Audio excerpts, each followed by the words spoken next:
in a country like India and the whole region. Biological nitrogen fixations, not only the biological nitrogen fixation, there are a number of other aspects.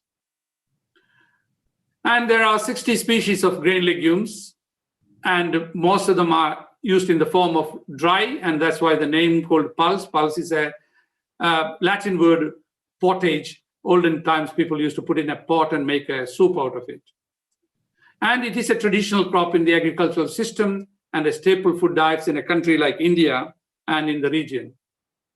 And there are a number of important edible pulses, and I won't go through that. And many of them are, I think most of them are grown in your country.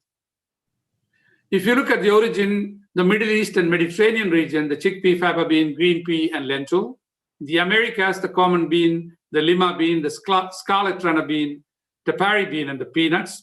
And the Africa, very important crop, cowpea or black-eyed pea, leb, and the pigeon pea. And of course, the Asia, as the azuki bean, the mung bean, the black gram, and the soybean. So a lot of these pulses in India came from elsewhere, and a huge amount of adaptation, breeding, selection, and now new technologies helping us. And as you said, Dr. Ali, 30 million or 24 million tons of pulses. When I used to be a student at IRI, it used to be a miserable 6 to 10 million tons. And so tremendous progress has been made by Indian scientists. Grown all over the world, wherever you look at it. But the new world, like Australia and Canada, and to some extent the United States, are new growers of pulses, and significant amount is exported from those countries. The beauty about pulses, whether it is the green part, the grain part, the leaf, all those can be utilized as a food source. And different diverse class of markets, whether it is Kabuli versus Desis, in the common bean, Rajma, there are different classes. So the breeding is very difficult, but at the same time, it's a challenge for the breeders to breed and develop varieties for different classes and markets. And again, this is a diversity of the black-eyed pea or cowpea. And some people want white colored, some people like mottled, and so on. And this data is very important to showing the biological nitrogen fixation and the amount of nitrogen fertilizer applied through a bag. So you can see that significant amount of biological nitrogen fixation, about 47 million tons per year. Whereas the bag nitrogen we are applying it is about 87 million tons. So if we didn't have the legumes in the system and we had to add more, something like 50 to 60 million tons of nitrogen per year. So if you look at the value of that nitrogen is over 50 billion US dollars, so significant amount. I'm sure some of you can calculate that for India. So that itself is so important for sustainability of the production and also the climate change. This is again from Ashutosh, and you can see the water efficiency of production, how the pulses versus, for example, animal protein, beef. So 1 kilogram of dal, you need about 1,250 liters of water. In the case of beef, it is about 13,000 liters. So significant water use efficiency in pulses. I hope you can hear me. Can you? Can you hear me? Yes, Siddiq. Yes, we can hear you very clearly. Okay. Thank you. Now, this graph is from Australia from 1980 to say 1996. Two things to notice.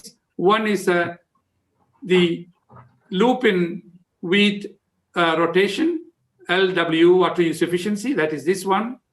And the second point is wheat after wheat after wheat. So you can very clearly see that the water use efficiency of lupin, wheat followed by lupin, is substantially higher than wheat after wheat. So this is a very interesting data. The water use efficiency in a system is substantially improved by having a legume, in this case lupin, but it is the same situation with the chickpea or faba bean or lentil or whatever you look at it. Unfortunately, even with increased production of pulses, countries like India, the consumption has gone down. So for example, the meat consumption has gone up both in developing and less so in developed countries. The sugar consumption is gone up in developing countries. But if you look at the pulse consumption, both places it's gone down, largely a reflection of the demand versus supply. So we have to increase the productivity, no doubt, and Masood Ali mentioned that. And the good news is that the vegetable and other consumption has gone up in all countries, including developing countries. So we have an issue. Asia accounts for 45% of the global pulse production, remains a major producer, important consumer. So the demand is increasing, the production is not keeping pace. Even your 24 million tons is not sufficient. You may say it's sufficient, but if you produce 50 million tons, there will be more demand. There is significant demand for plant-based proteins, not only in your country, but everywhere in the world. And this is an old data, but still it shows that there is surplus production, particularly in Canada, Australia, in the range of about 2 million tons. A deficit still in the South Asia region, WANA region, and a little bit production more in Latin America and Sub-Saharan Africa. So we have an issue. We need to increase more production, more productivity per unit land area. The other one is Masood touched upon the yield per hectare. So there is a large inter-regional and inter-country yield variation. So the average yield of developed countries greater than 1.2, 1.4 tons per hectare. For example, Canada, it is very usual to get 2 tons per hectare. And Australia, if you look individually, 1.8 to 2 tons per hectare. So the developing countries' average yield is low, 1 ton per hectare. Myanmar and Ethiopia are exceptions. I've just highlighted there. So most of the African and South Asian countries' yields are still low, 500 to 600 kilogram per hectare. So we need to do something in this particular aspect. Otherwise, we'll not be able to get the production and productivity up. Then we can look at region-wide self-sufficiency in pulses. At an aggregate level, developed countries have surplus while deficit in developing countries. North America, Australia, and while Asia has a high deficit. So self-sufficiency is increasing in developed countries and further declining in developing countries. So West Asia and South Asia are highly deficit in pulses. So again, this is something which needs to be addressed. And I think when we look at the children, I'm more conscious about this. Children under 5, school-age children, then lactating mothers, pregnant women, and I think there we need to do something. As I said earlier, India, nearly 35% of the children under 5, chronically malnourished. And that's where the government policy has to take place in relation to addressing that, not necessarily for exporting, but in relation to giving that diet, adequate diet for the children. I think pulse scientists, pulse nutritionists, and pulse breeders and agronomists can get that to the government and say that this is something which we can do and make a huge difference. I know already happening, people like Rajiv and few others are involved in ICRISAT on this nutrition benefits of the pulses, how to get that to the school children and the villagers. I'm going to show a couple of slides here. This is something which we have done here also. Type 2 diabetes, cardiovascular disease, gastrointestinal disease, and colon cancer. The bottom line is the pulses lower the risk of chronic, non-communicable diseases frequently associated with obesity and malnutrition. This is just an example here. So if you look at chickpea versus rice, almost similar energy, protein 3 times more, dietary fiber 4 times, iron 4 times, folate, which is so important for pregnant women, 70 times. Mung bean, the story is the same, 3 times more protein, dietary fiber almost 1.1 time, iron 4 times, and folate again 78%. So they provide micronutrients, high in carotenoids and minerals, help address the deficiencies of these deficiencies, and enrich diets. So as I mentioned earlier, if you look at the interface of humans with their environment, an estimated 70% of one's immune system is located in the gut. So for example, in the future medicine, your doctor will go and look at your gut health. And if you're, I mean, Ayurveda is a good example where the traditional medicine, the first thing they look at is the gut health. If you can improve your gut health, then your life will be good, your day will be good. So when you go to your doctors in the future, they will take a bit of a fluid from your gut and say, you cannot eat this, you must eat this, you have to change your food habit. And in that, the pulses has got a huge contribution.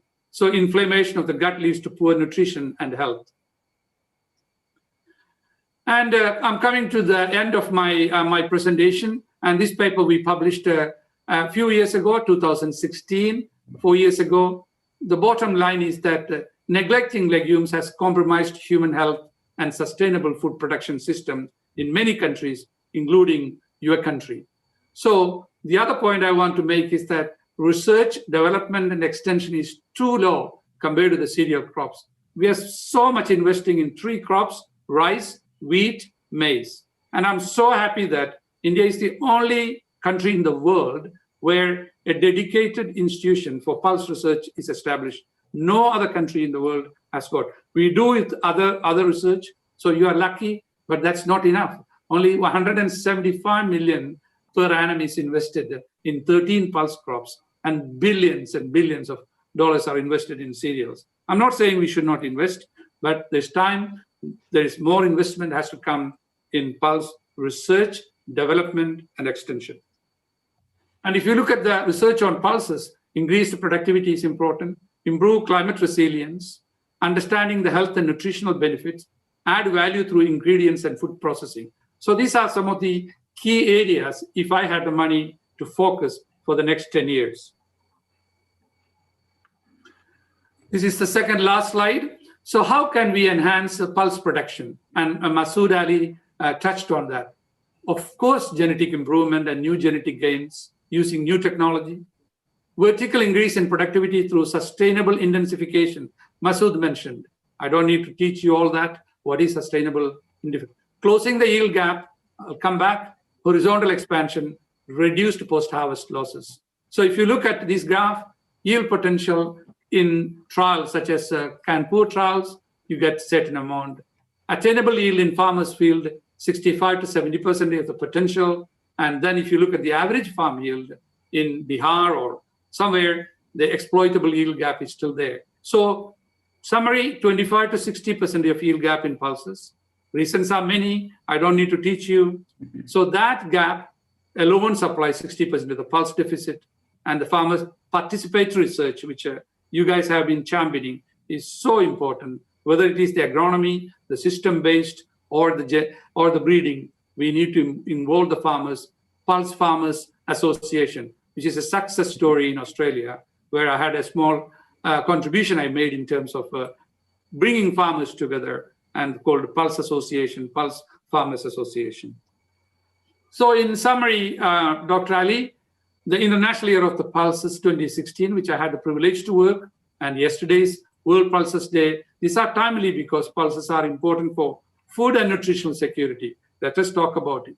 Environmental benefits, and of course, mitigation of climate change. What else you want? A crop which has all the 3 components of future. And demand for pulse is growing, but supply constraints will lead to rise in prices and increased trade. Pulse production and trade scenario is changing. New countries, we heard it, I mean, not new anymore, Australia, Canada, and also Myanmar and Ethiopia, they're all producing, exporting. Global level, we need increased funding for pulse research, development, and extension. Not only funding, we need to train the next generation scientists. A lot of them get into cereal breeding, cereal genetics, that's good. But we need to really have dedicated scholarships for next generation scientists and postdoctoral fellows to work on pulses. Improved technologies, this is very important. Again, Dr. Vashni is here and many others from IIPR.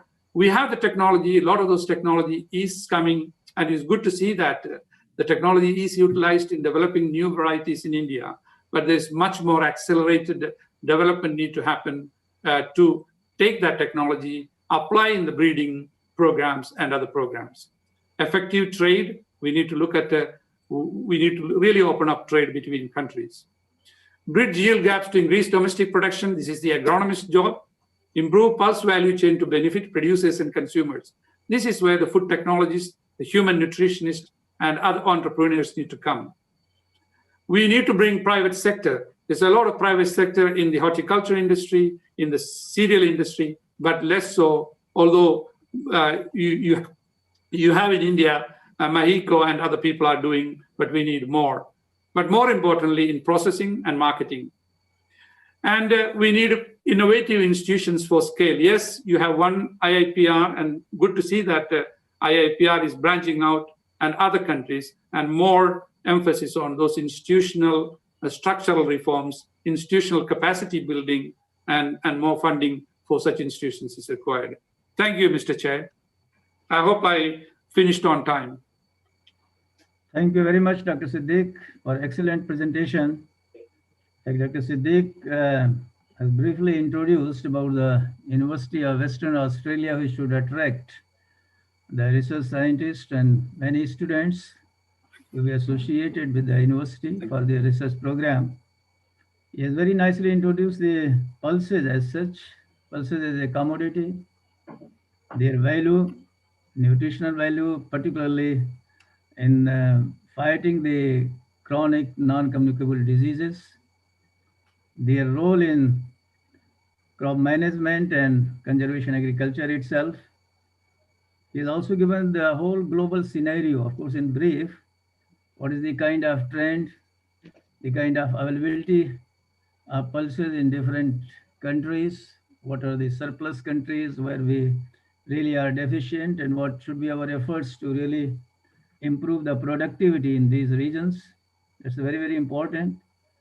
And also he emphasized on the processing and marketing, that really we have to focus more on that so that it becomes more and more profitable.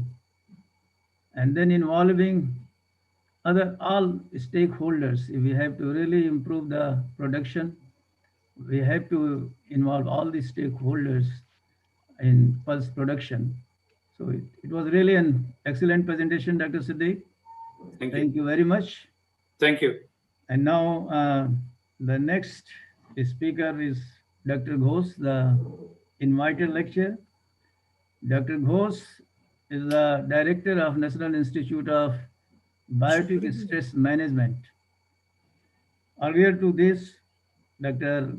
Ghosh has served as a national coordinator for the National Agriculture Higher Education at the ICR headquarters. He has served as a director, Indian Grassland and Fodder Research Institute, Jhansi. And he has also affiliation with Indian Institute of Pulses Research, where he served as a head division of crop production.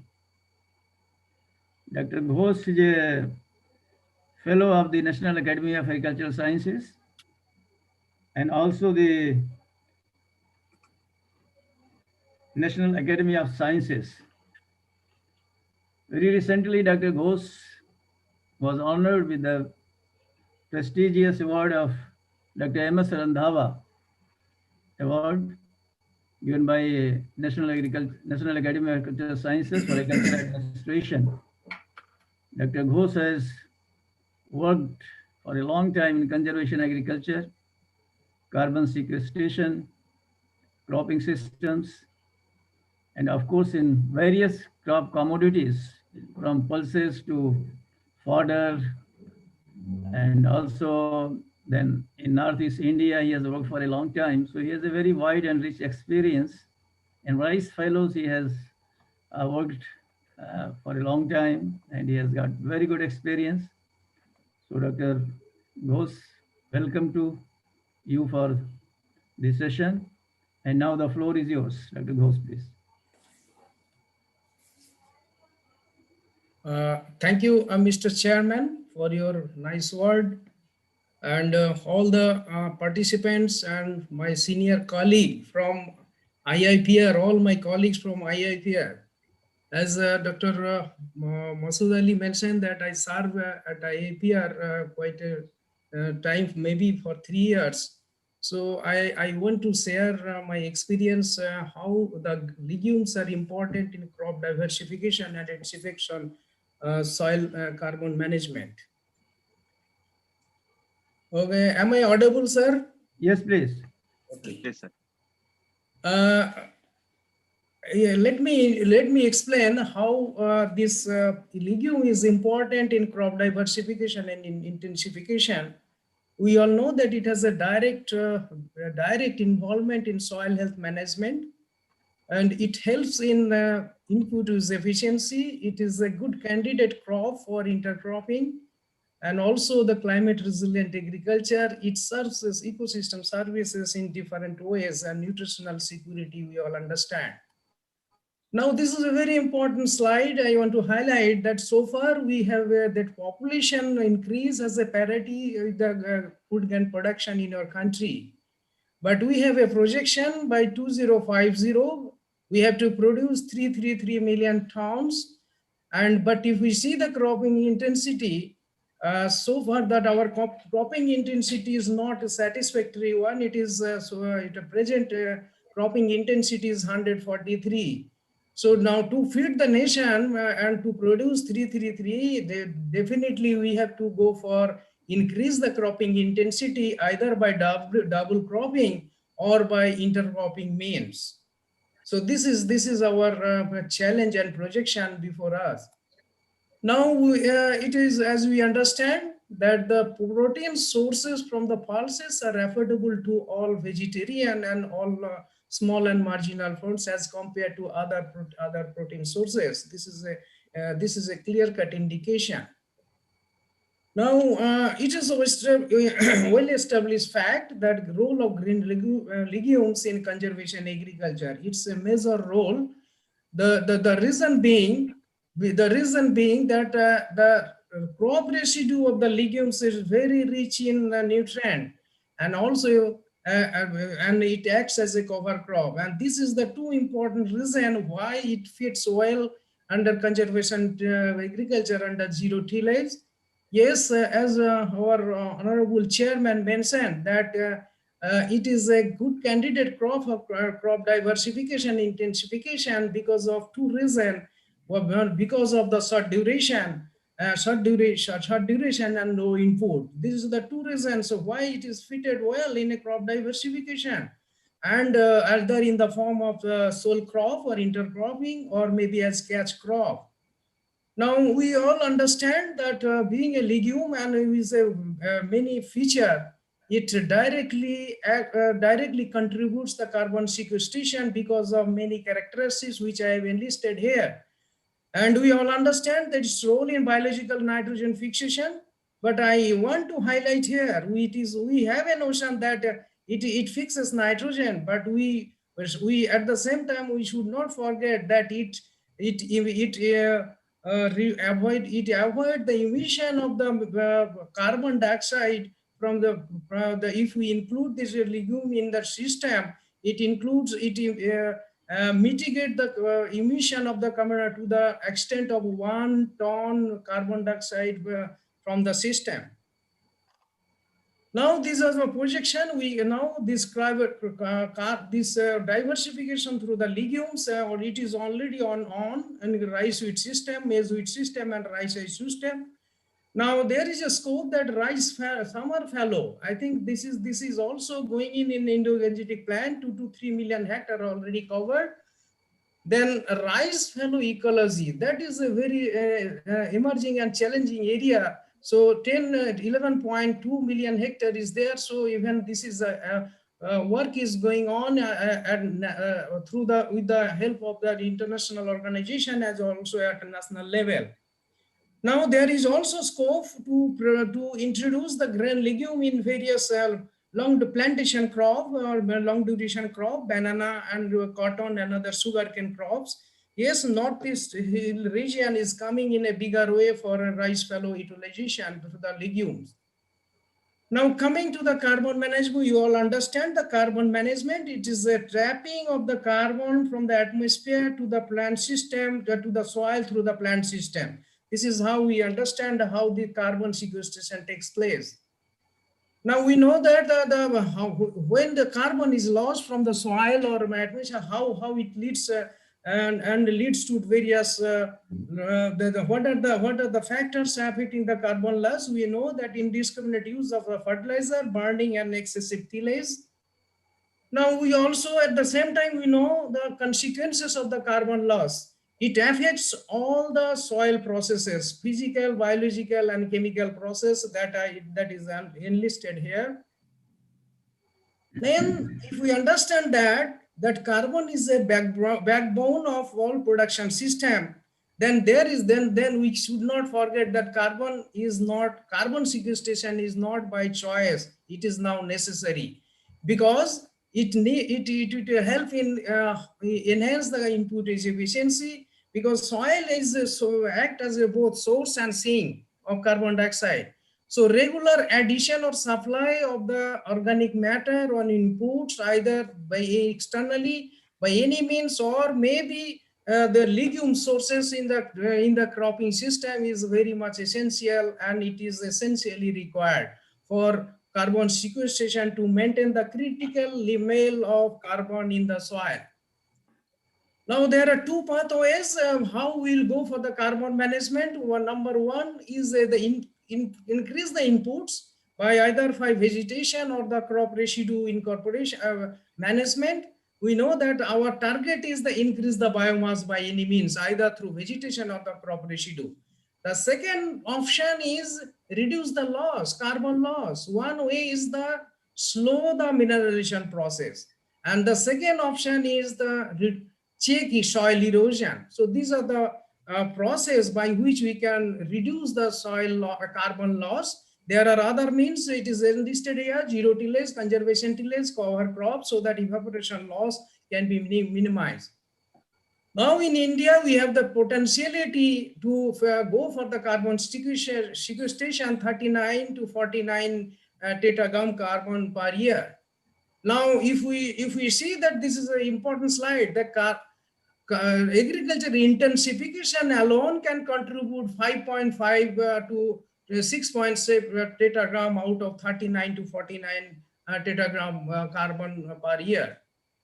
Now, as you understand that carbon crop diversification, how crop diversification intensification have contributes for carbon sequestration. For that, plant characteristics is very important. The plant should have a high biomass production capacity. It should have a deep rooted system, and then residue should have a high lignin and cellulose content. It is because we have to maintain the slow mineralization process of carbon, because for long-term sustainability or retention of the carbon in the soil. Yes, leaf fall is another characteristic suitable, and the crop should be suitably fitted under zero tillage condition and extended ground cover. We understand and we strongly believe that legumes has all characteristics which I have enlisted here, which can be fitted for carbon intensification and ultimately helps in carbon sequestration. Now this is a yes, legume and pulses are the God gift of God gift. It has a sole characteristics, that is leaf fall, cover crop, and extensive root system in the below ground, and can also utilize the fallow period as a catch crop. Yes, the legume has a very much advantageous in many cases fallowing. Fallowing, yes, fallowing is not always beneficial. It has a negative impact. If we go for a summer fallow, it has a negative impact on the carbon. But if it is a kharif fallow, it has a positive. So there is two school of thought. But yes, because it can be very well fitted because of short duration. There is a established phenomena that mung bean, urud bean, cowpea can be well fitted in a rice wheat system and as a catch crop. So these are the, since the fallow is not always beneficial, but it has a negative if you go for the summer fallow. But kharif fallow, I will show some of my experience that how summer kharif fallow is beneficial for the carbon sequestration and carbon management. Yes, how this root of the legumes helps in carbon management and ribose deposition. You see that because of this deep root system, and also This, you see the PGNP, it can, these roots can go up to 1.5 meter, and that helps in the deep soil carbon sequestration. I think this is hardly we explore this deep soil carbon sequestration. So PGNP may act as a candidate crop here. We know that legumes secretes through the root exudates amino acid, phenolic acid, all amino acid, and secretes organic acids. Yes, this helps in establishment of the labile pool, but we know that labile pool is very sensitive for our losses. But ultimately, this also helps in the soil aggregation. So this is a very positive point from the root exudates of the legumes. Yes, as I mentioned, that lignin content should be high for long-term sustainability of the carbon in the soil. So here the legume can play a role for non-labile, and we understand that when the soil has a non-labile pool, it can retain carbon for longer time. So non-labile pool is our requirement for the soil. Now, these are some kind of these amino acids and organic acids, and including vitamins and enzyme secretes from the roots of the legumes, mainly dominated by the legumes. This is the interaction between how root exudates interacts with the microbes ultimately for better carbon sequestration. Therefore, plant roots acts as a medium for transfer of atmospheric carbon into the soil, and also it contributes for the carbon in the deeper soil layer. We understand that from root exudates, organisms produce polysaccharides, and it helps in soil aggregation, and ultimately it retains and it locks carbon in a micro and macro aggregates. Now, this is one of the beautiful slide. We can understand that when we go for the excessive tillage, that carbon through the fungi is dominating here, and carbon is locked and in a macro aggregates.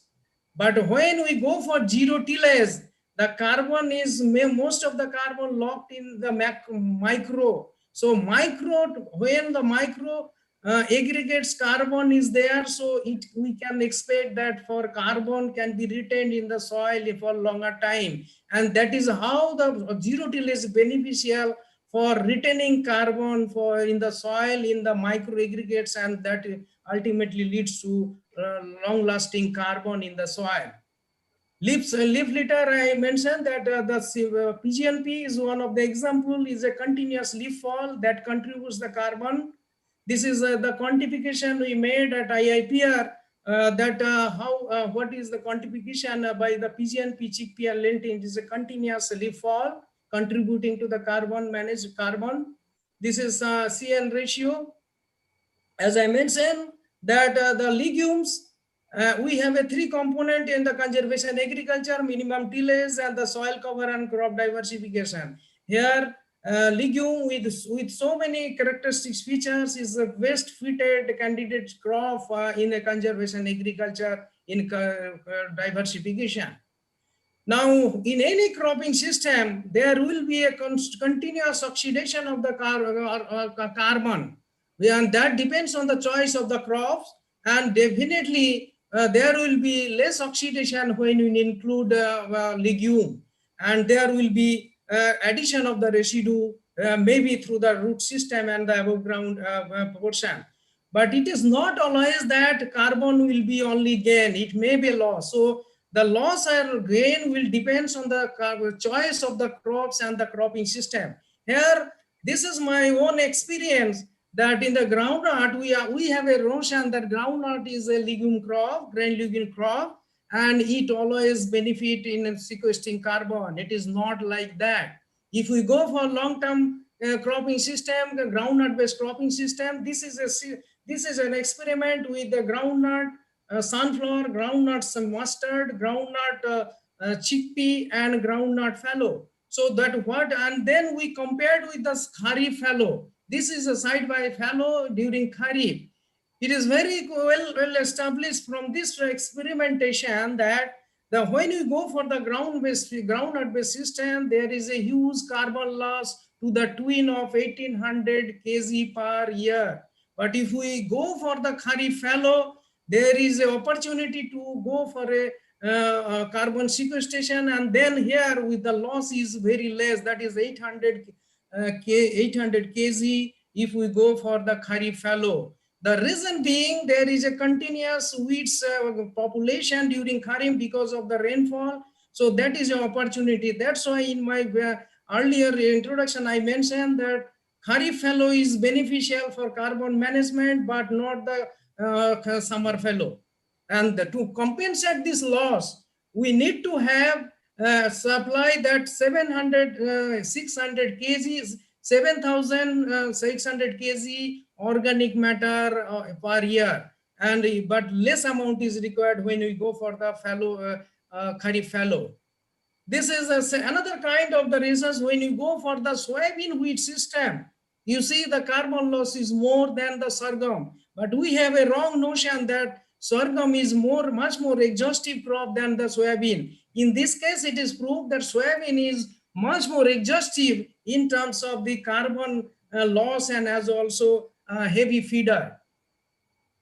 Now, various workers has calculated that the carbon input required annually in a different cropping system where the legume is included.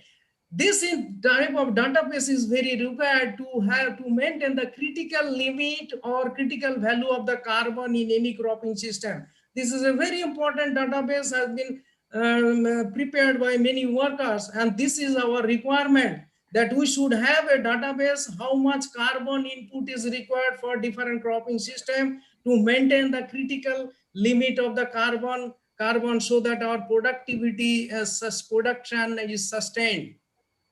Now this is how the different soybean based system carbon rate of carbon sequestration per year. It is very clear from this slide that how this carbon sequestration rate is coming from different system with the CN ratio.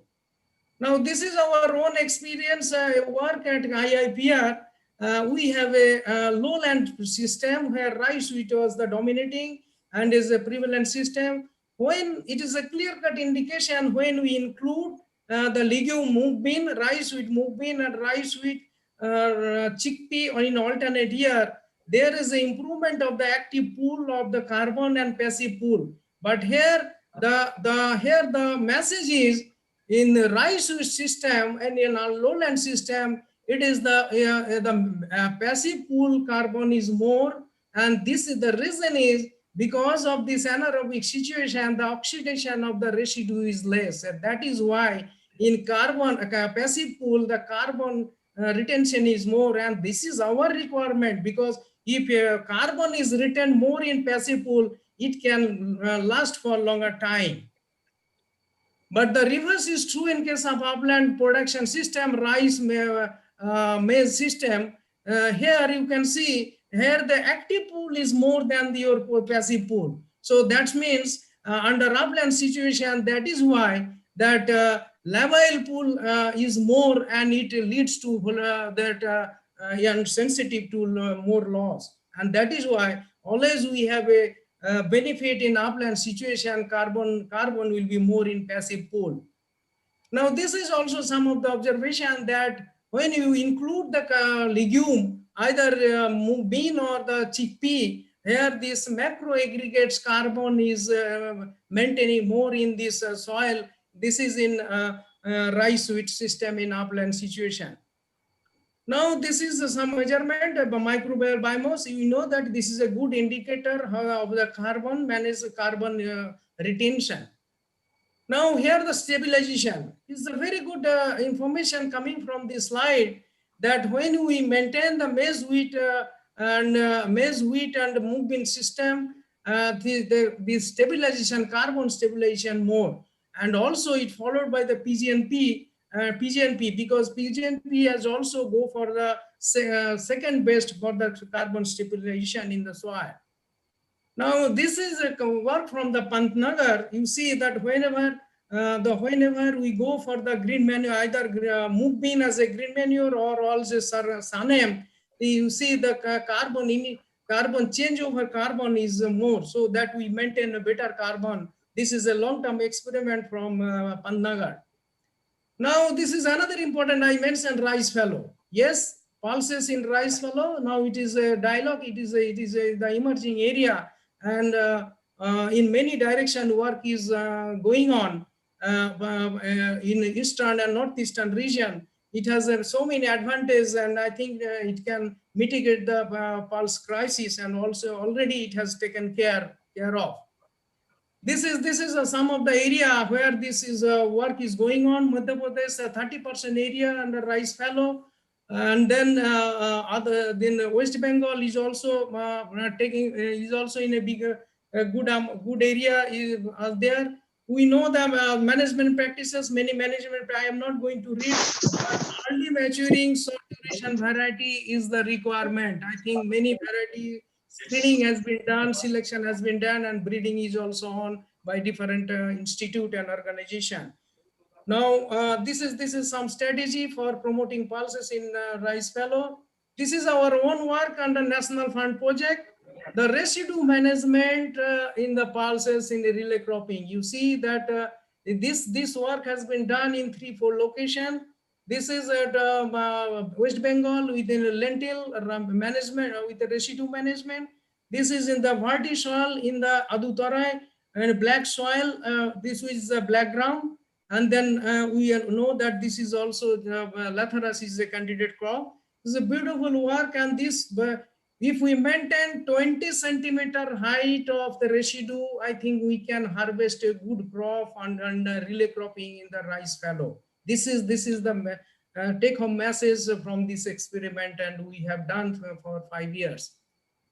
Now this is from the same experiment project. This is a beautiful crop under rice fallow in the northeast in the under valley situation. Here, because of only single intervention, one is that because you know that in valley there is a continuous submergence even after harvest of rice.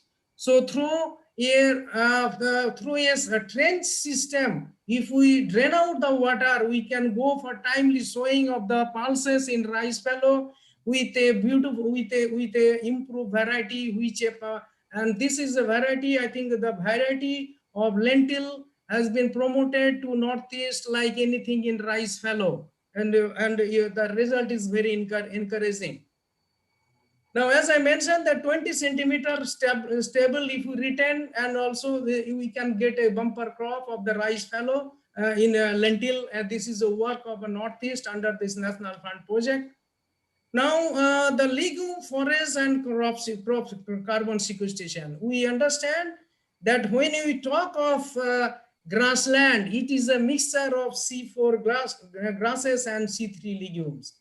So legume is also played a very important role in grassland, and if it can sequester 0.75, that means 0.7 ton per year, even it in a very poorly managed grassland. So we can understand the importance of the grass legume fodder and forage in the grassland.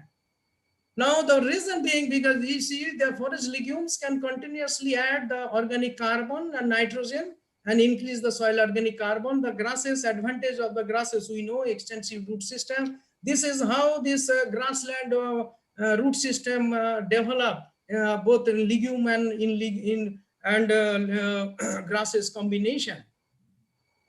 This is some of the example at our own work, that this is the macroptilium. This is a sequester more carbon, so build up rate is high, and in a grassland system.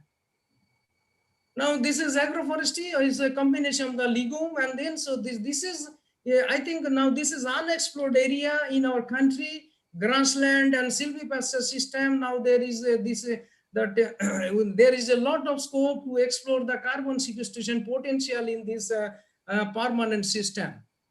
Now this is another system that carbon sequestration and carbon TOC rate is high when we maintain the guinea grass with a barsim.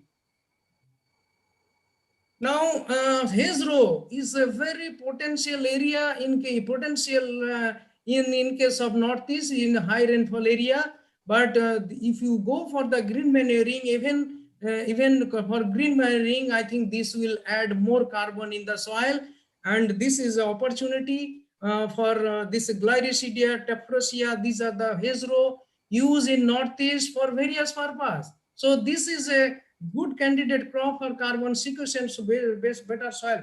Although we know that in the Northeast, soil carbon in soil is already rich, but because of double cropping and triple cropping, I think additional input we have to regularly put in the soil for sustaining the productivity in a double cropping and triple cropping system. You see, this is the land use system there in Northeast, and how the terrace is being maintained with the ground in the hedgerows. So how this contribute substantially the carbon in the soil and the terraces. So this is some of the nutrient content in the hedge species. This is the hedge species available in the Northeast and being maintained in different system. Now, to conclude and coming to the last one or two slides, in Northeast area, these huge unutilized crops and cropping system are there. You see how the coverage is there with soybean. Can we expect this coverage in the plain area? No. This is because of high rainfall and huge biomass. So this biomass will contribute ultimately in a carbon sequestration, because there is a principle: the higher the biomass, higher will be the carbon sequestration. So this we have to explore in many by any means. So, and then another area which we could not have explored so far. So far in field crops, we have estimated carbon sequestration, but you see the huge biomass even with the vegetable crops. With the legume vegetables, it is a prevalent practice in the Northeast region. But we have not explored the carbon sequestration potential in this important intercropping system. Though there is a scope for, you see the coverage with the different vegetables with the legumes. So there is a scope for that. Now the researchable issue, as I mentioned, that deep soil carbon sequestration potential to be explored, where I have mentioned that PGNP is one of the candidate crop for taking action on this aspect. Then resistant pools of carbon and humus pool, that's increase the content of the resistant carbon pool and humus. How best we can go for long-term retention of the carbon in the soil. That should be our priority. So we have to have a management practices, how best we can go for the resistant carbon pool or humus maintenance. Yes, greenhouse gas emission in cereal, we know that when we introduce the pulses or legumes in a cereal-based system, there will be substantial reduction in their greenhouse gas emission. But where is the quantification and comparison? That I think it is a researchable issue. Then shifts in my soil microbial viability. I think hardly we pay many attention on that. Can you estimate during the crop season that bacteria fungi ratio and its relation on carbon sequestration? We have hardly any explore on this aspect. So this is one. Bio sequestration of the carbon is also a win-win situation. Now another important aspect, we have a very good improved variety and variety in all our pulses, all grain legumes pulses. Can we explore on assays the carbon sequestration potential of the improved genotypes? Can we do? We have not explored. So genotypes, role of genotypes or contribution of genotypes in carbon sequestration apart from this cropping system. So this is my some of the experience I am sharing, Mr. Chairman. I don't know whether I have taken longer time, but this is how I want to what I want to share my experience. I had in my own experience in different working experience in different places, different institute on different system. Thank you very much for patience hearing. Thank you. Thank you very much, Dr. Ghosh, for excellent presentation. You were very much well in time. I think you have finished just in half an hour. Dr. Ghosh has highlighted the importance of soil carbon. How important is the soil carbon for enhancing the productivity, and what are the various ways through which we can go for carbon sequestration. He's also highlighted what are the different pathways of losses and the pathways of getting more carbon into the soil. Dr. Ghosh has also touched different aspects, and many important points have come as a matter of fact. That is the importance of Kharif fellows versus summer fellows. Yes, it is acceptable. There should not be summer fellows that way. But Kharif fellows, keeping Kharif fellows, that really raises the question when we go for intensive cropping. But anyway, I mean, that is what it has a beneficial effect. He also highlighted the intensive cropping, whereas the intensive cropping that helps in adding more crop residues, but is also accentuates the carbon losses. That's again a thing which one has to see. And in that context, he mentioned that crop characteristics, one has to see very carefully the crop characteristics that makes a lot of difference really in adding the carbon pool in the soil. And where he has mentioned about the deep rooted crops like pigeon pea, which can send their roots very deep, and then there is a carbon pool in the lower layers of the profile also. That's very, very important. And then the notion that the sorghum is a more exhaustive crop, he has shown very clearly that it's not sorghum, it is a soybean. I think that's again an important thing, and that's needs to, of course, what should be the cropping system in different areas. That number of factors are deciding really, but one has to also look into the underground mechanism that is happening. He also mentioned the values of forest legumes, agroforestry, particularly testing the Glycidia maculata. So very important. A number of researchable issues Dr. Ghosh has mentioned that must be looked into. That what should be the process to go for deep soil carbon sequestration? And in other words, we have to see for deep-rooted crops and biosequestration. That is another important thing, the microbial activities. So there are a number of researchable issues. The plant characteristics, I said that what are the legumes which help more in the carbon sequestration. So very, very important information Dr. Ghosh has provided. Thank you very much, Dr. Ghosh. I think if there will be a question, we will take up at the end. Okay, thank you, sir. Now with this, I will now invite Dr. Srinivas Rao. You know Dr. Srinivas Rao is a very eminent soil scientist. He is a director, National Academy of Agriculture Research Management. Earlier to this, Dr. Srinivas Rao has worked as a director, Central Research Institute for Dryland Agriculture, and a CRIDA at Hyderabad.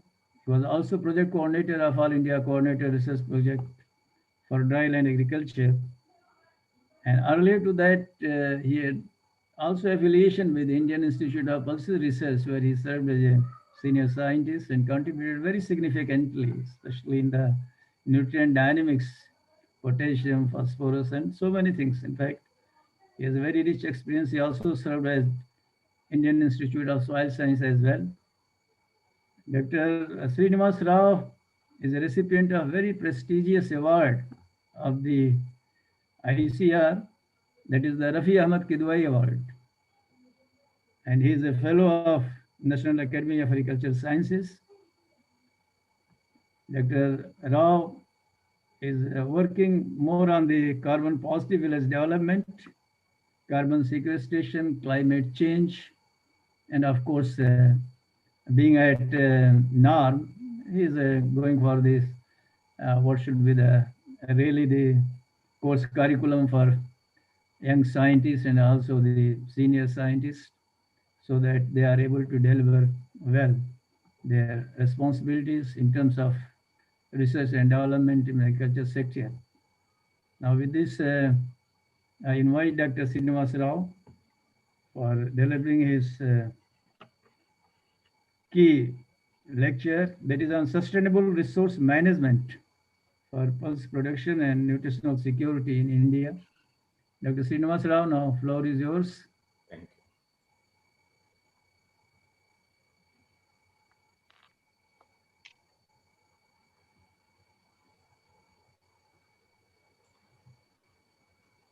you. Sir, yes.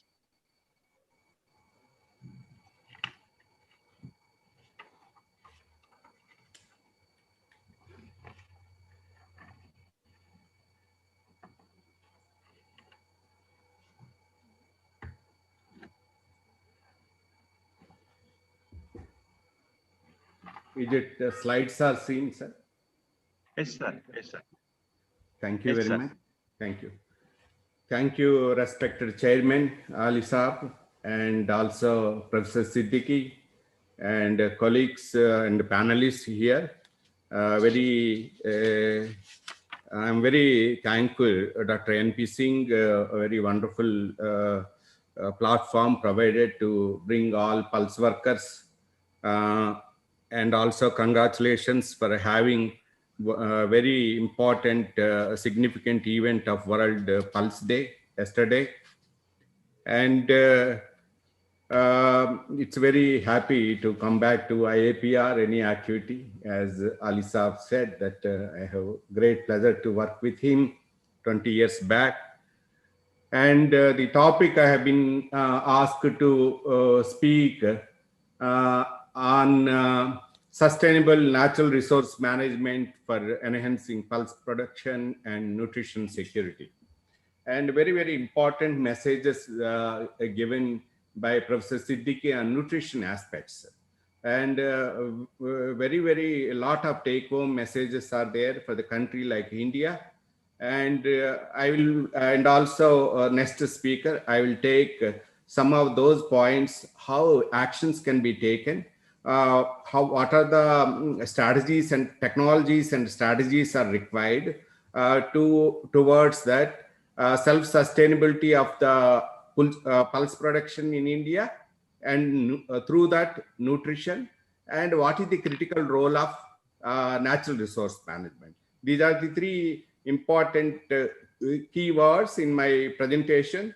As it was indicated by Professor Siddiqui, food and nutrition by pulses.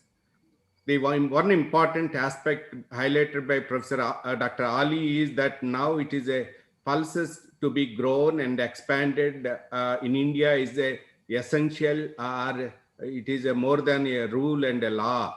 Perhaps that is, I really liked that one. If we don't go like that, perhaps how we meet, we have to see that. As far as the food and nutrition is concerned, I have listed, but most importantly, I will see that protein nutrition, and it was highlighted in that how malnutrition is very, very prevalent in India, and many other anemic and many aspects, health issues are very, very important. And not only food, nutrition. So pulses are invariably, in fact, there was no option. Now it is essential. At the same time, I bring your kind attention that climate action. Growing, India is a signatory of Paris Agreement of United Nations Convention of Climate Change, and we have to reduce greenhouse gas emissions. So growing pulses in India itself is a climate action. Why so? Low carbon footprint, and it requires more water, less water, so that we can expand to other areas and other rain-fed regions, climate friendly. It was indicated nitrogen fixers.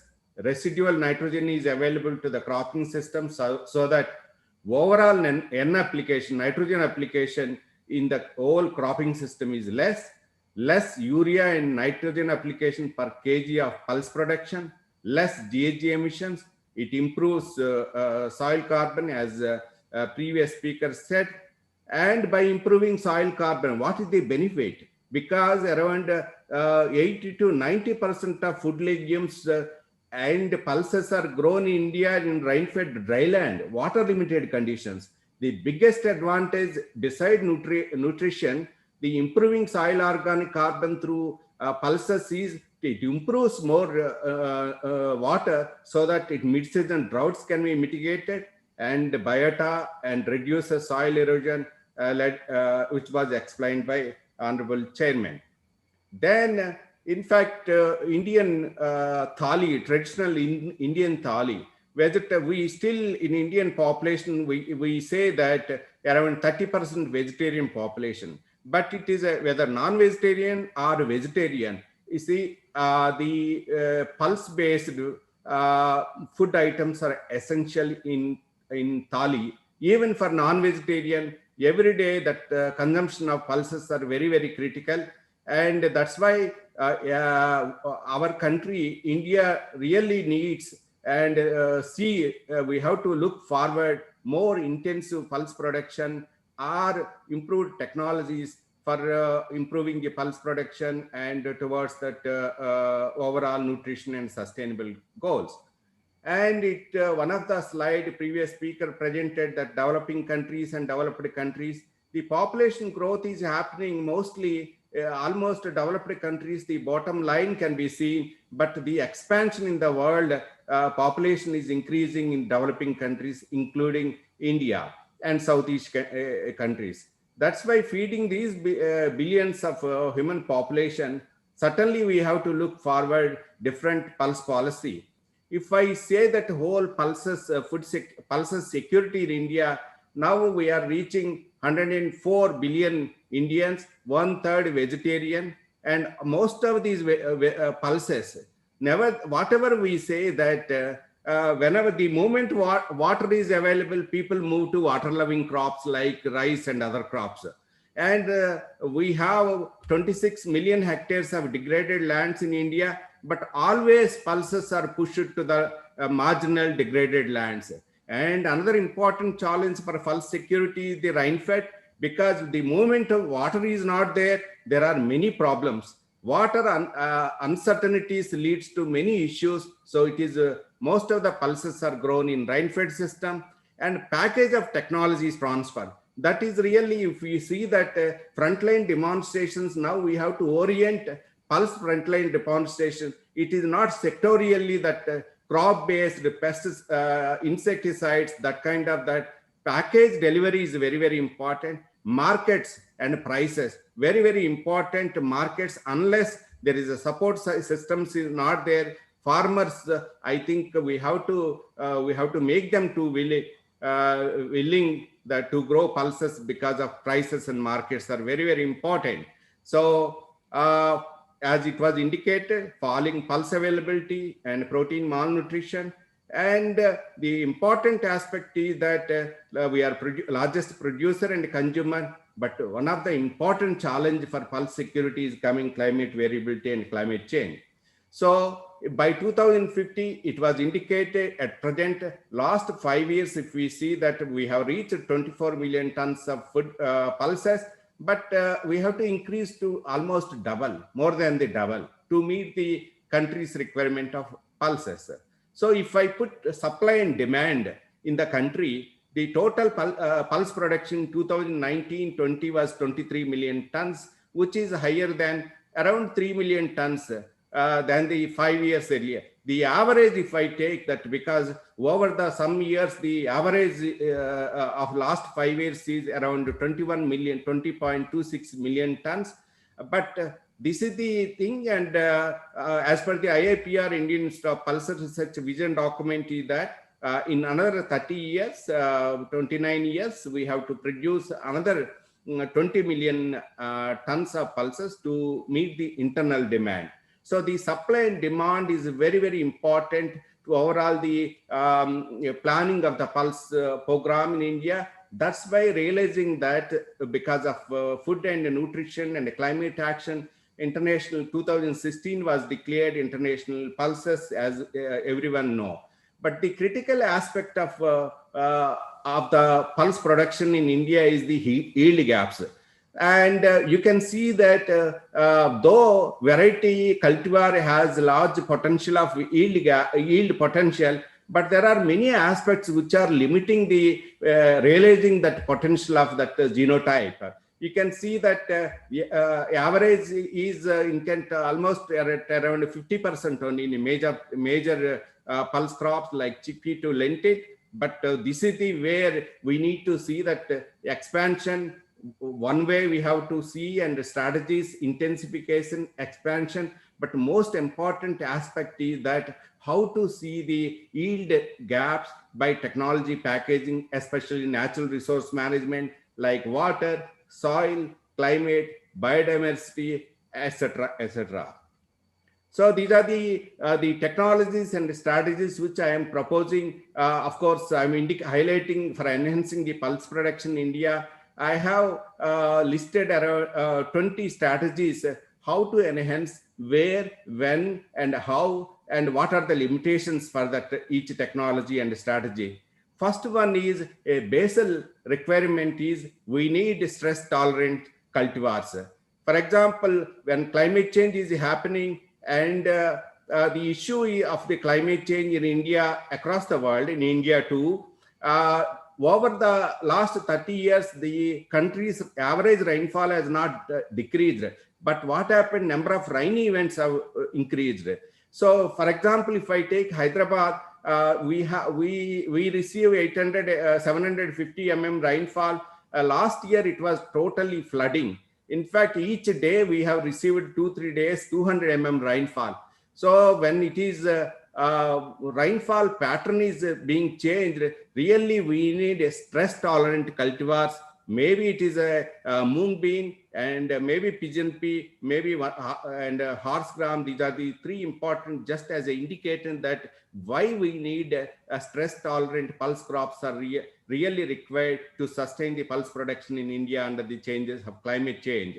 And second strategy is promoting the pulse crops in pulses in intercropping. In fact, intercropping is that very old tradition of India.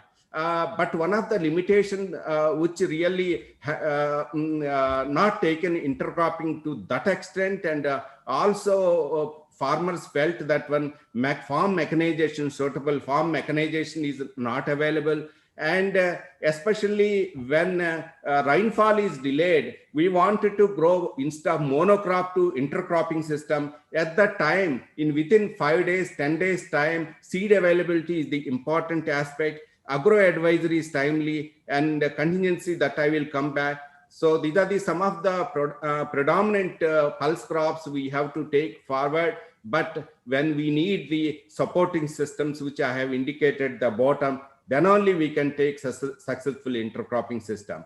The intercropping system really that optimize rainfall and land productivity, so that each unit of water gives more productivity of pulses, and also each unit of land gives more productivity.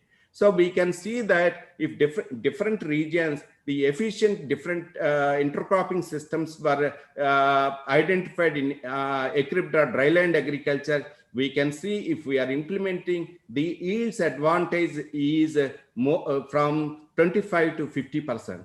So this is the one way that when supporting systems for promoting intercropping are made available, then we can see that we can easily realize that pulse production in India. You can see the adoption rate of intercropping system in different parts and different systems. You can see from, for example, in groundnut, pigeon pea, in Rayalaseema, Andhra Pradesh, 70% area. But in different regions, different percentages are shown. But one of the important aspects which is required is the farm mechanization to take up the intercrops and main crop together, and also fertilizer application. If we do together, I think this can be taken forward. The important aspect of pulses as a contingency crop. As a climate scientist worked earlier at CREDA, we have developed 650 district contingency plans. In most of the countries, most of the states, either monsoon is delayed for 15 days or 1 month, sometimes 2 months. Once onset of monsoon happens right time, then mid-season droughts, then terminal droughts, and sometimes flooding. So under these situations, there are many technologies were promoted in contingency plans to take forward the pulse crops like transplanted pigeon pea in delayed monsoon conditions, then life-saving irrigation for mid-season droughts, And similarly, these are some of the other regions, seed availability. When we have really taken these strategies in 2015, country, the sowing area was reduced during 2014-15 droughts, but when several strategies have been implemented in Madhya Pradesh, in fact, sowing area has been increased as a state in Madhya Pradesh. What are the impacts of pulses in contingency crops? You can see green gram, black gram, and other crops. When it is delayed onset of monsoon, you can see that a successful growing of pulse crops can be possible. There is increase in yields, and so that we can maintain the same productivity. Another fourth strategy I propose is that the crop intensification through conservation agriculture in rain-fed system. The problem thing is that the moment water limited agriculture is there are many issues come. Even if you retain more crop residue. So this is the example I have shown this single monocrop area of maize crop in Rangareddy district of Telangana. When terminal rains are happening, we have introduced a short duration horse-gram crop so that the productivity of the system from monocrop area of maize, we have increased it to the double crop. So, but issue is that how to retain the crop residue. Though it is very easy to tell the crop residue, even if we are adding 5 tons of crop residue because of high temperature, rapid decomposition, severe termite attack, within 2 months, entire crop residue is vanished. But nevertheless, even 10% of crop residue is left over. We have found there are the benefits of soil microbiodiversity and nutrients are enriched under conservation agriculture. So these are another opportunity to take forward in conservation agriculture and right-fed system. Third one is relay cropping in Rabi pulses. And some of the numericals were proposed by this previous speaker. Some of my experiences in Northeast, like Vishwanath district and Lakhimpur districts of Assam and Eastern region, we can take several crops are taken as a relay crops. This is one way of expansion, and Kharif fallows we are looking, and the country, all of us are speaking to expand. The area expansion through off-season rainfall through Kharif fallow lands. Though Dr. Ghosh said that as per the carbon sequestration is concerned, the Kharif need to be one option is to keep fallow. But I propose we have some 2 million hectares of Rabi sorghum areas where deep block soils, Kharif fallows are there. We have to introduce short duration pulse crop so that, and similarly around 2 million hectares of red soil region in southern Karnataka, similarly Tamil Nadu. What happens if we introduce fallows to the legume crops is that, first of all, the soils are under legume cover. Soils are under crop cover. So that soil is erosion is reduced. When erosion is reduced, in fact, carbon loss is reduced, nutrient losses are reduced. Then there are many advantages of that cover crops of these things. So one way they can act in expanding the pulse crops by off-season rainfall, and also protect soil and carbon and nutrition and biology. So this way I look forward. And then seventh strategy I promote is that Government of India is promoting integrated farming system. You can see the one example in Chhattisgarh, typical rice fields have been where several components have been included, including food legumes here. Household nutrition has been increased. And also overall the system productivity is improved. So this is very pulse crops are a very important component and candidate for integrated farming system.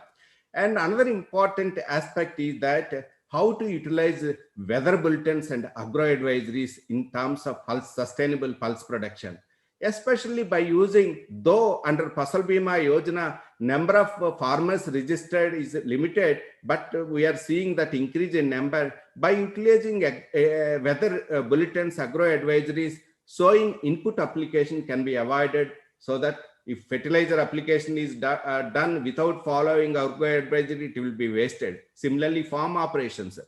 when most of the pulse crops are grown under rain-fed system, without following the weather advisories, if we are giving critical irrigation to the legume crop, that water is wasted. So how to utilize the natural resources like water, other aspects by following agro advisories is important aspect for improving the pulse production.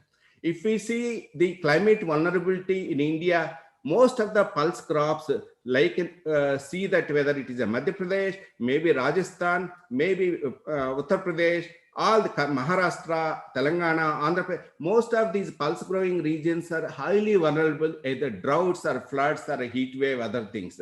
If we take forward, water is, when we talk about drought, water is an issue. How to plan for planning water resources, efficient utilization towards the pulse production is important challenge. I put some of the important numericals in front of you. For example, if you see the paddy water requirement is 1200 millimeters per hectare. Groundnut, if I take the numerical 400 mm, maize 400 mm, chickpea, by taking 1 hectare of chickpea, if we are growing same chickpea with the same water, we can really see that compared to rice, 5 times more chickpea can be grown. Then if it is, what is the issue? Why we are not? But the supporting systems to be there. Say when we are talking about paddy, so transplanting paddy, a little bit fertilizers and harvesting comes, but pulses require little more attention. If this attention to be provided in terms of incentives, some other government support, it can meet not only food security, nutrition, climate action, climate targets. That's what I wanted to promote. And moreover, India is the largest, highest water depleting country. Some of the regions, if you see that the groundwater has gone to 2,000 feet. So we have to reserve the water resources for the future. So that's why pulses are important candidate for water saving and efficient water utilization. One of the technology is that Professor M.S. Swaminathan says that whichever farm has one farm pond and biogas, that farm is sustainable. We have our experiences in Adilabad district of Telangana, when we have single cotton crop, very risky crop. When we introduced farm pond, the intercropping with pigeon pea and cotton was taken. This technology has been really taken in several states of rain-fed drylands like Andhra Pradesh and Maharashtra and Rajasthan. So whenever I said that, when I earlier said that instead of 20 rainy events, only 4 rainy events are happening and intermittent droughts are happening. So whenever excess rain, high intensity rains are happening, harvest in farm pond. Whenever mid-season droughts are there, provide as a life-saving irrigation.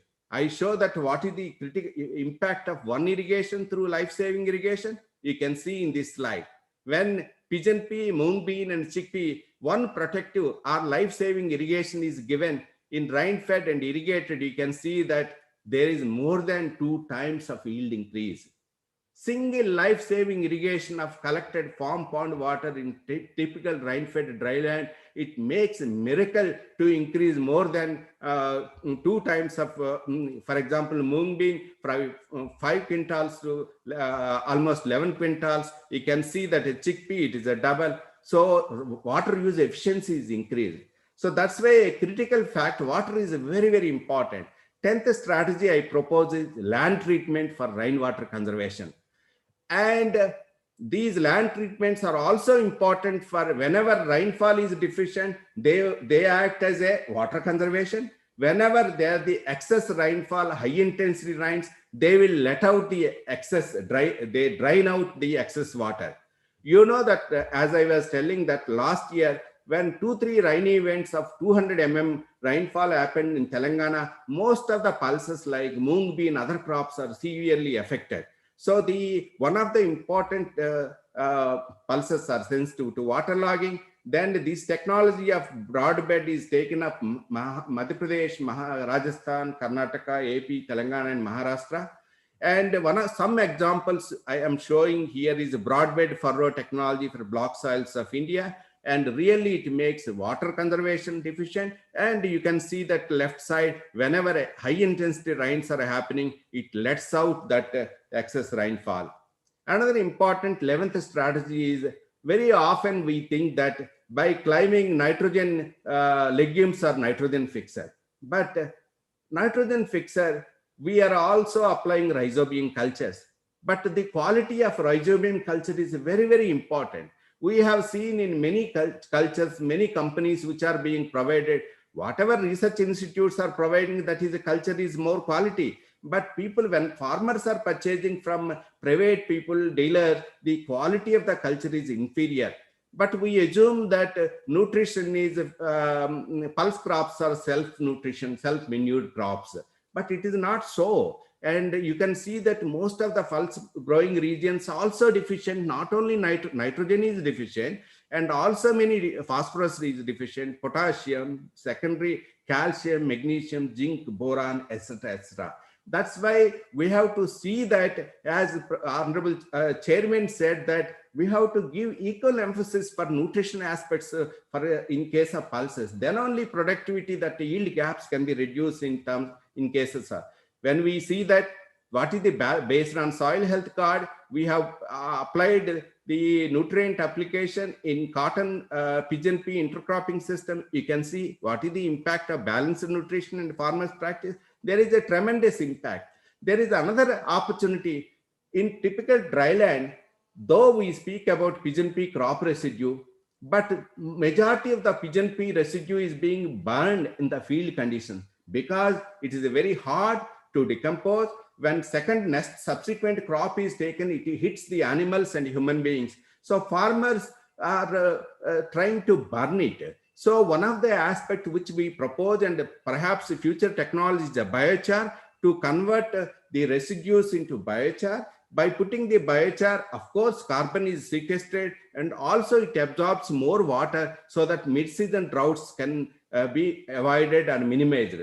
And also, as previous Dr. Ghosh was mentioning the multiple benefits of carbon, we have estimated that carbon benefits, each ton of carbon in the in the soil profile can increase lentil and other cluster bean to what extent. So by improving the soil carbon, this also contribute to the food security. This is the impact of biochar and pigeon pea. You can see the typical recommended dose of chemical fertilizers. When we add the biochar together, yields are almost doubled by adding in. This is the typical rain-fed alphazoles red soil.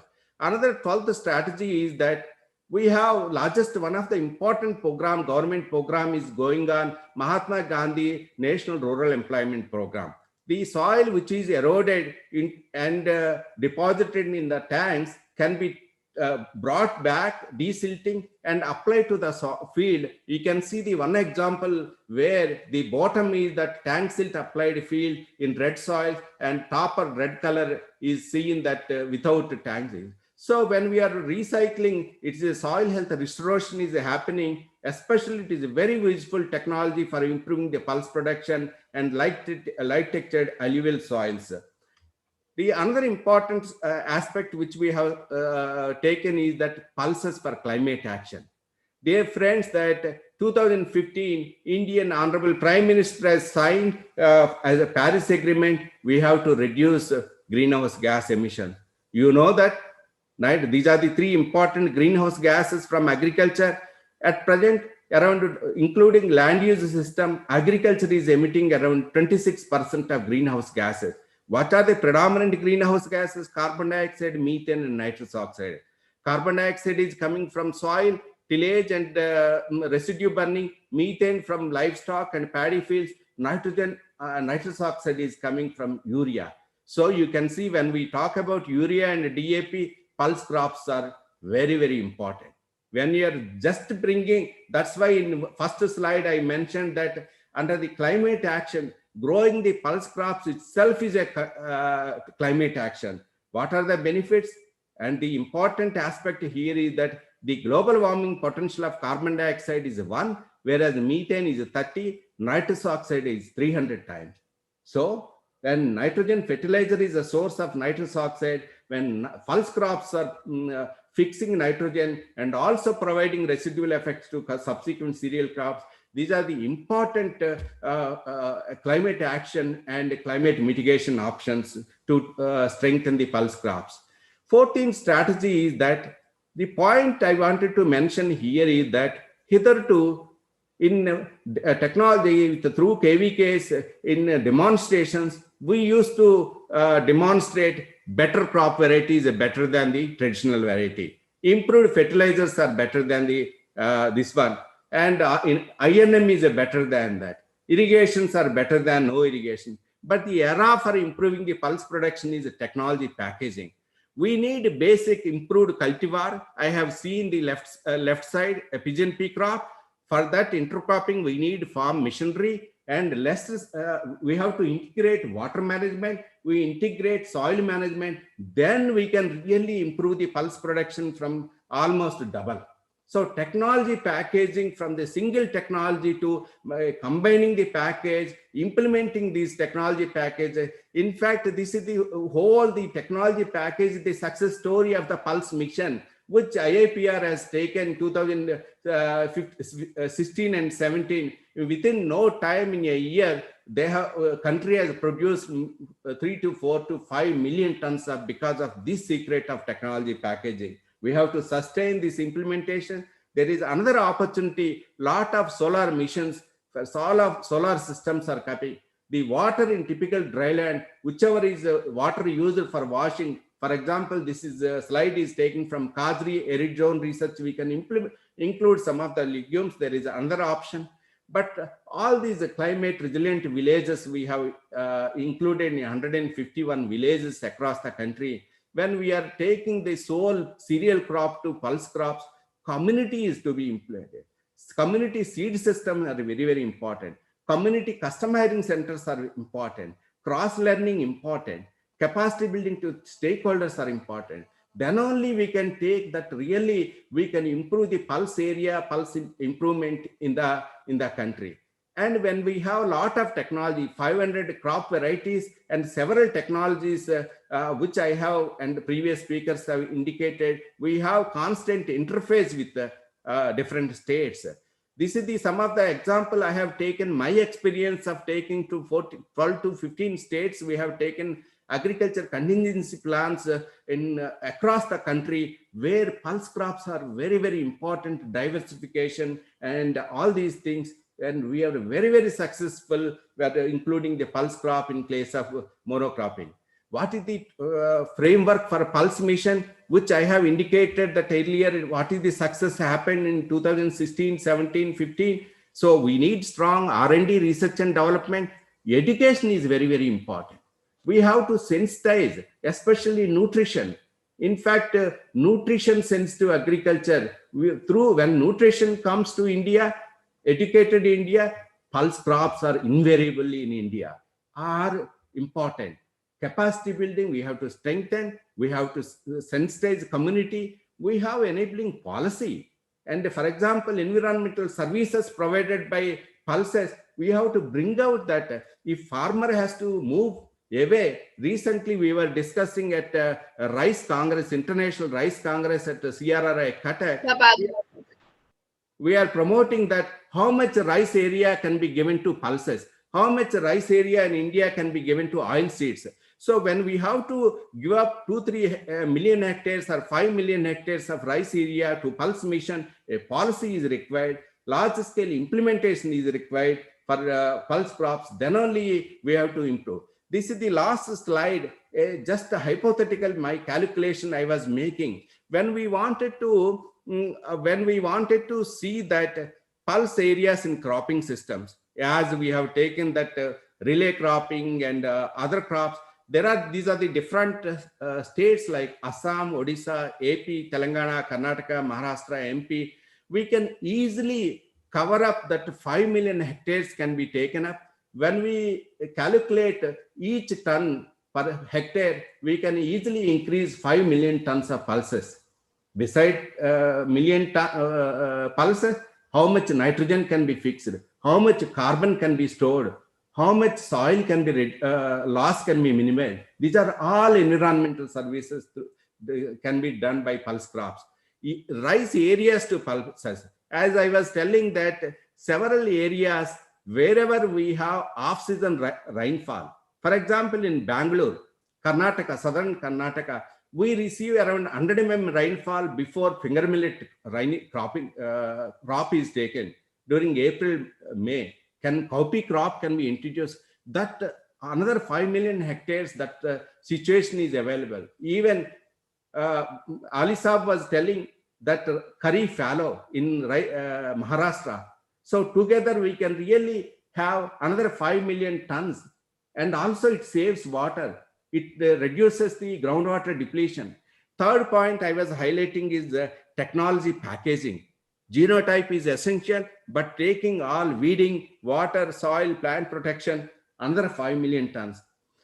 Though session is not resource management, we have post-harvest loss. We have to minimize. What pulse crops we are losing now at present is 39 billion rupees worth of pulses are lost in post-harvest and production loss. We have to reduce it. Around 8% of pulses which are producing are lost. We have to save that. Whatever production is, saving is equivalent to production.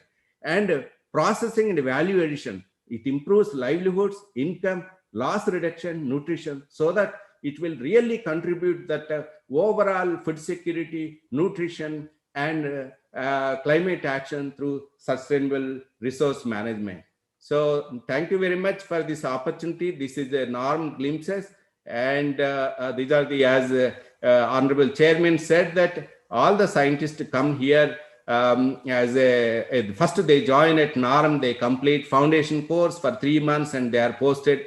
Some of the scientists from here, now they are posted recently in just 5-6 months at IIPR Kanpur. Thank you very much for this opportunity. Thank you.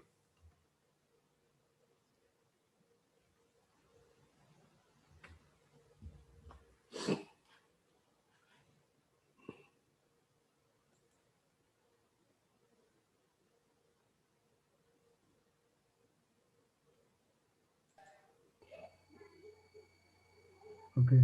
Thank you very much, Dr. Srinivas Rao, for excellent presentation covering all aspects as a matter of fact, but the technologies and the strategies you mentioned 19, and it is 2021. So I think we should add 2 more, timeliness and precision. So that becomes 2021. Excellent presentation. In fact, Dr. Srinivas Rao is a very experienced scientist. He has already mentioned the value of the pulses as a climate smart crop. In fact, that is what he said, that we should the a climate smart crops. And then a number of strategies he has mentioned, that how to really achieve higher productivity from pulses, especially in the rain-fed areas, also starting from the line treatment.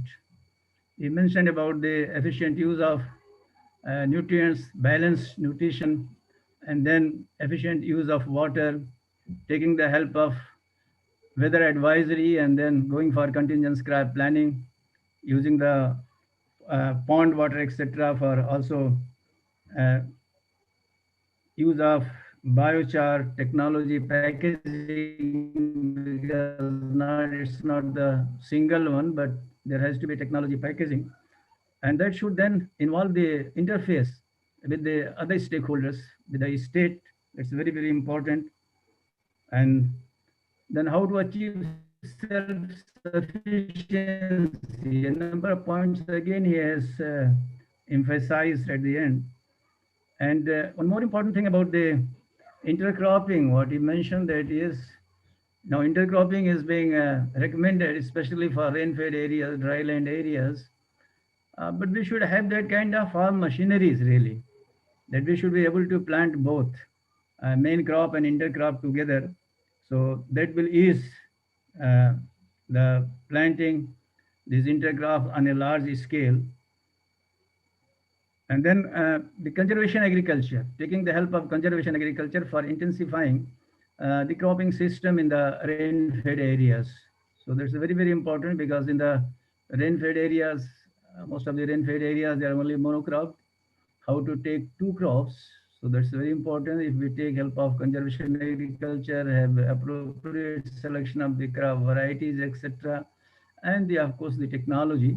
So certainly we can have two crops, and that way we shall be able to increase the area under the pulses. So thank you very much, Dr. Srinivas Rao. We will have a few questions after deliberation of panelists. Thank you. Very much. Thank And now, friends, it comes the time for deliberation by the panelists. We have 5 eminent panelists, and the time I think available to us is almost 45 minutes. I think each panelist may take about, again, 5 to 6 minutes, and so that we get time for discussions. Other participants, they can be involved. Now, panelists are Dr. Subhas Bani, who is a director, Research Development Center, a very renowned water management scientist. In fact, he has at his credit of developing a number of watershed in the states of Madhya Pradesh, Maharashtra, Karnataka, Andhra Pradesh, and overseas also. And he has really introduced that Bhu Chetna Abhiyan in Karnataka. That's a very unique. So he's a very renowned person. I am sure that he will enlighten us. Dr. Vani, floor is yours, please. Thank you very much, Dr. Masood Ali, for your kind.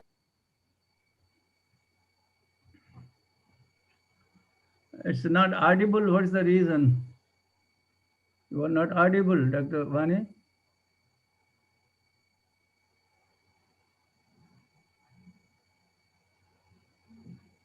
Dr. Praraz, please see. Yeah. We are not getting the voice. Yeah, now are you getting? No, it's okay. Yes, yes, no, it's okay. Okay. Thank you very much, Dr. Masood Ali, for nice and kind words. And the leading presenters have really made the all points. Dr. Siddiqui started with highlighting farmer participatory research is critical, and building the yield gaps by all the presenters have highlighted, as well as the natural resource management and carbon sequestration by Dr. Srinivas Rao and Dr. Ghosh. The important point is, if we look into the recent Nature Food article, the Ceres 2030 team has analyzed more than 100,000 research papers published or reports published, and highlighted that why poverty is not reduced, why we are not able to reduce the food security issues across the globe. And the reasons they have indicated that mainly it is because the researchers do not work with the small farm holders. They provide the compartmental solutions, and that's the reason why we are not able to reduce the poverty across the globe. Dr. Srinivas Rao has really put together all the technologies to be integrated together, and has highlighted the example of the Pulses mission, which was undertaken by the Department of Agriculture, Cooperation and Farmers Welfare since 2016. And main thing which has been already indicated in India, that whenever we have worked in the mission mode, whether it is the milk mission, white revolution, or the blue revolution, or the pulses mission, always we have succeeded. And the reason for successful implementation is the integration along with the policy support from the government of India. Dr. Patnaik, Shobhan Patnaik, who was the secretary at that time, has ensured that availability of the seeds was made available by establishing the seed hubs. The New science tools were used for identifying the area. Research institutes, national as well as international institutes like ICARDA, ICRISAT, CIMIT, IRI were involved along with the ICR Research Institute, state agriculture universities, and the holistic approach was provided to the farmers with the assurance that we will buy back the produce, whatever you do. And that's where basically India has become self-sufficient in the pulses production with 23, 24 million tons. So the takeaway home message, because the pulses are eco-friendly, they are socially acceptable, economically remunerative, and that's where we need to bring in the awareness building amongst the masses, whether it is the farmers or the common public, that how important is nutrition. It is not that poverty is the only cause for the nutrition. In well-to-do families, you will find there are many malnourished people in the well-to-do families in India also. And that's where basically we need to bring in the awareness and the importance of the Kharif fallows, which was indicated for enhancing the carbon sequestration, need to be looked at holistically. On one side, we would like to cultivate more area. On other side, we need better soil health also. So we have to really bring in the balance between the various disciplines together. And that can only work when scientists start working interdisciplinary, interinstitutional, as Dr. Siddiqui also indicated. The public-private partnerships importance is very, very critical for achieving the targets or the impacts what we would expect from the pulses work in the country like India. And lastly, but not least, that if all the population in the world becomes vegetarian, then there won't be any shortage of water or the food security as such. Our main problem is we have the lot of non-vegetarian food, which is increasing along with the increasing incomes in the developing nations also, or developing economies also. And that's the point of concern, that any food at the higher level of food cycle definitely needs more and more water. And that's where one need to bring in the awareness, health awareness, and pulses can play a very important role. FAO, for which Dr. Siddiqui is a part, the Future Smart Foods initiative has been launched to address the issues of zero hunger as well as the nutrition. And that's where basically we need to emphasize. And Srinivas Rao has an important thing on his shoulder to do as a NARM director, that all the new scientists who come in for NARM-based course should be highlighted that we need to work basically in integrated fashion, not in compartments of our disciplines alone as such. Otherwise, we will not be able to solve the real problems. And should we emphasize that we need to work with the small farm holders to provide demand-driven solutions rather than the supply-driven solutions. Thank you very much.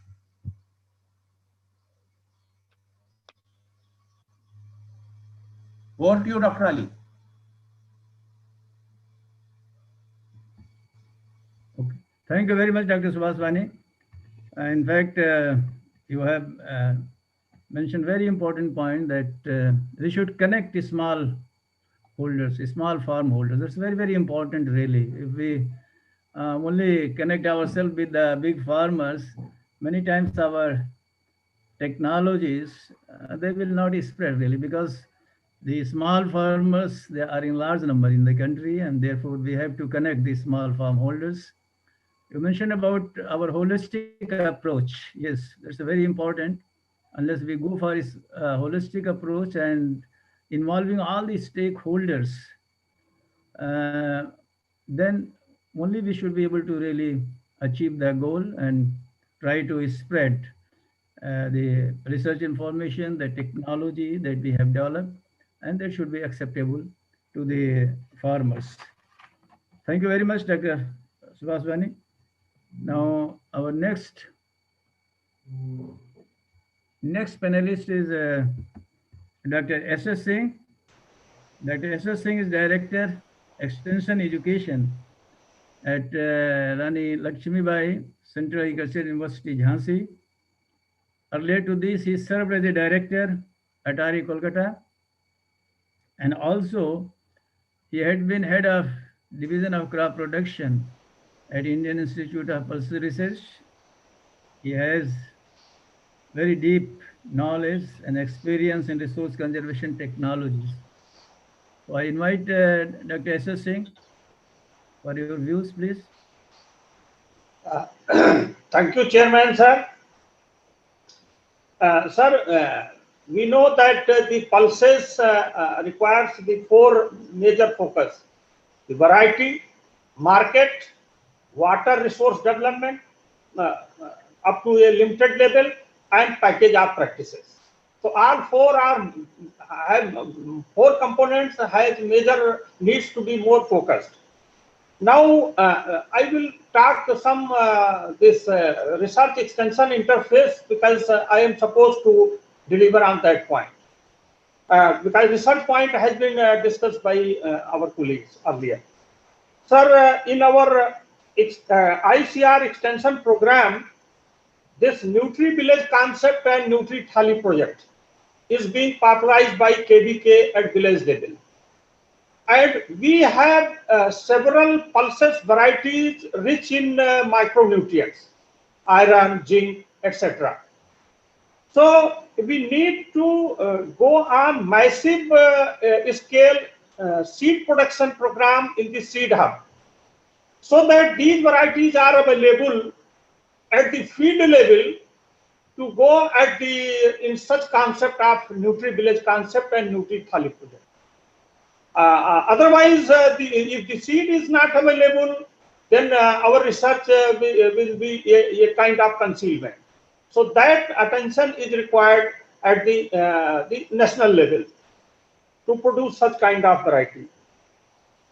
The second point is that I worked in Eastern India for longer time, and there has been several deliberations that particularly under Plateau region, whether this rain-fed upland rice is useful or not. And in events of this rainfall deviation, in many years these rice are failed, and the cropping become uneconomical. So there is always talk we should replace this rain-fed upland crop in Plateau region by kharif pulses. So we need such kind of good variety and package of practices, so that farmers easily they can adopt this variety. So that is one the region, especially Chhattisgarh, Jharkhand, Plateau region of West Bengal and Odisha. So they have the good scope. We know, sir, that in irrigated system in Uttar Pradesh and Bihar, where there were a huge area under this pulses, they were replaced by crops, high water requiring crop due to water resource development. Even in Bundelkhand, over the time, water resources being developed and pulses are being replaced. So we have to see that a good package of practices are available, particularly for pulses. So what is our vision for crop intensification and crop diversification in this such region? These pulses are remunerative and acceptable to the farmers. Then they will adopt. Otherwise, there are other competitive crops, vegetables, even fruits. So the pulses cannot compete. So our planning in such a way. And then, sir, this promotion of this drip and sprinkler irrigation, particularly more crop per drop of water scheme. We have to see that how much we can promote this the in convergence scheme. And then, sir, now Atmanirbhar Bharat, we are taking Atmanirbhar Bharat. We are talking, and we are focusing to FPO and self-help group. So can we think of more focus of processing of pulses at the FPO level, at the self-help group level? So the farmers are able to get more income and more of the recycling of the resource at the local level rather than going to middleman. And sir, what Dr. Rao has said, in particularly with reference to small farm mechanization, small farm now implements are needed to address the issues like rice fallows area or small farms. So small farm mechanization is much more needed, particularly in pulses. Implements are available, but they needs to be made available, and the manufacturer should also be promoted. And one last thing, sir, that we know that due to rainfall deviation and temperature regime change, new kind of these problems are coming in pulses. Different kind of problem, insect pest and others problem. So our package of practices should also address such kind of situation, so that there is sustainability in the pulse production under such changing condition. Thank you very much, sir. Thank you very much, Dr. S. Singh, for enlightening us about our experience working with the farmers. Dr. Singh has given a new dimension, really, that there should be research and extension education interface, and giving example of the Nutri-Village concept, where he has emphasized that once you take up any program, then you must see other inputs or other things which are related with that particular program that you are taking, that should be available. Unless those things are available, certainly the program would not be successful. And then, especially in the Northeast, let us say about, you mentioned about Jharkhand, Chhattisgarh, etc. In many other areas, of course, where a crop substitution must be looked into, where the rain-fed rice is taken, their productivity is less, and for that we should have that improved varieties of the pulses, and we should have package technology along with that. So there should be competitive, even more profitable crops. Once they are more profitable, we can also increase the cropping intensity and bring additional area under pulses. And to promote many of these technological innovations, the formation of self-help group, it is very much required. A sorts of farmers participatory program that should be really launched, so that we can achieve what really we want to spread. Thank you very much, Dr. S. Singh, for your excellent given. Friends, now the next panelist is Dr. A.K. Patra. Dr. Patra is a director of Indian Institute of Soil Science, and he's also fellow of National Academy of Agricultural Sciences.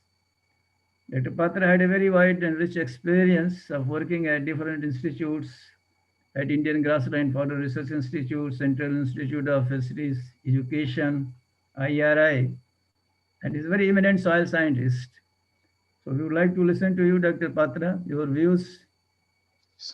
Dr. Patra, please. Namaskar, sir. Good afternoon. Honorable Dr. Masood Ali ji, ex-director, ICR, IIPR, and all the esteemed delegates. My dear friends and Director of Indian Institute of Pulses Research, Dr. N.P. Singh, thank you very much for inviting me for this panel discussion. I'm just listening, from the morning, and wonderful presentations made by earlier speakers, Dr. Siddiqui, Dr. Ghosh, and Dr. Srinivas Rao. Very important aspects they have all covered. and also in the panelists, Dr. Vani and Dr. S.S. Singh. Not much to speak from my side.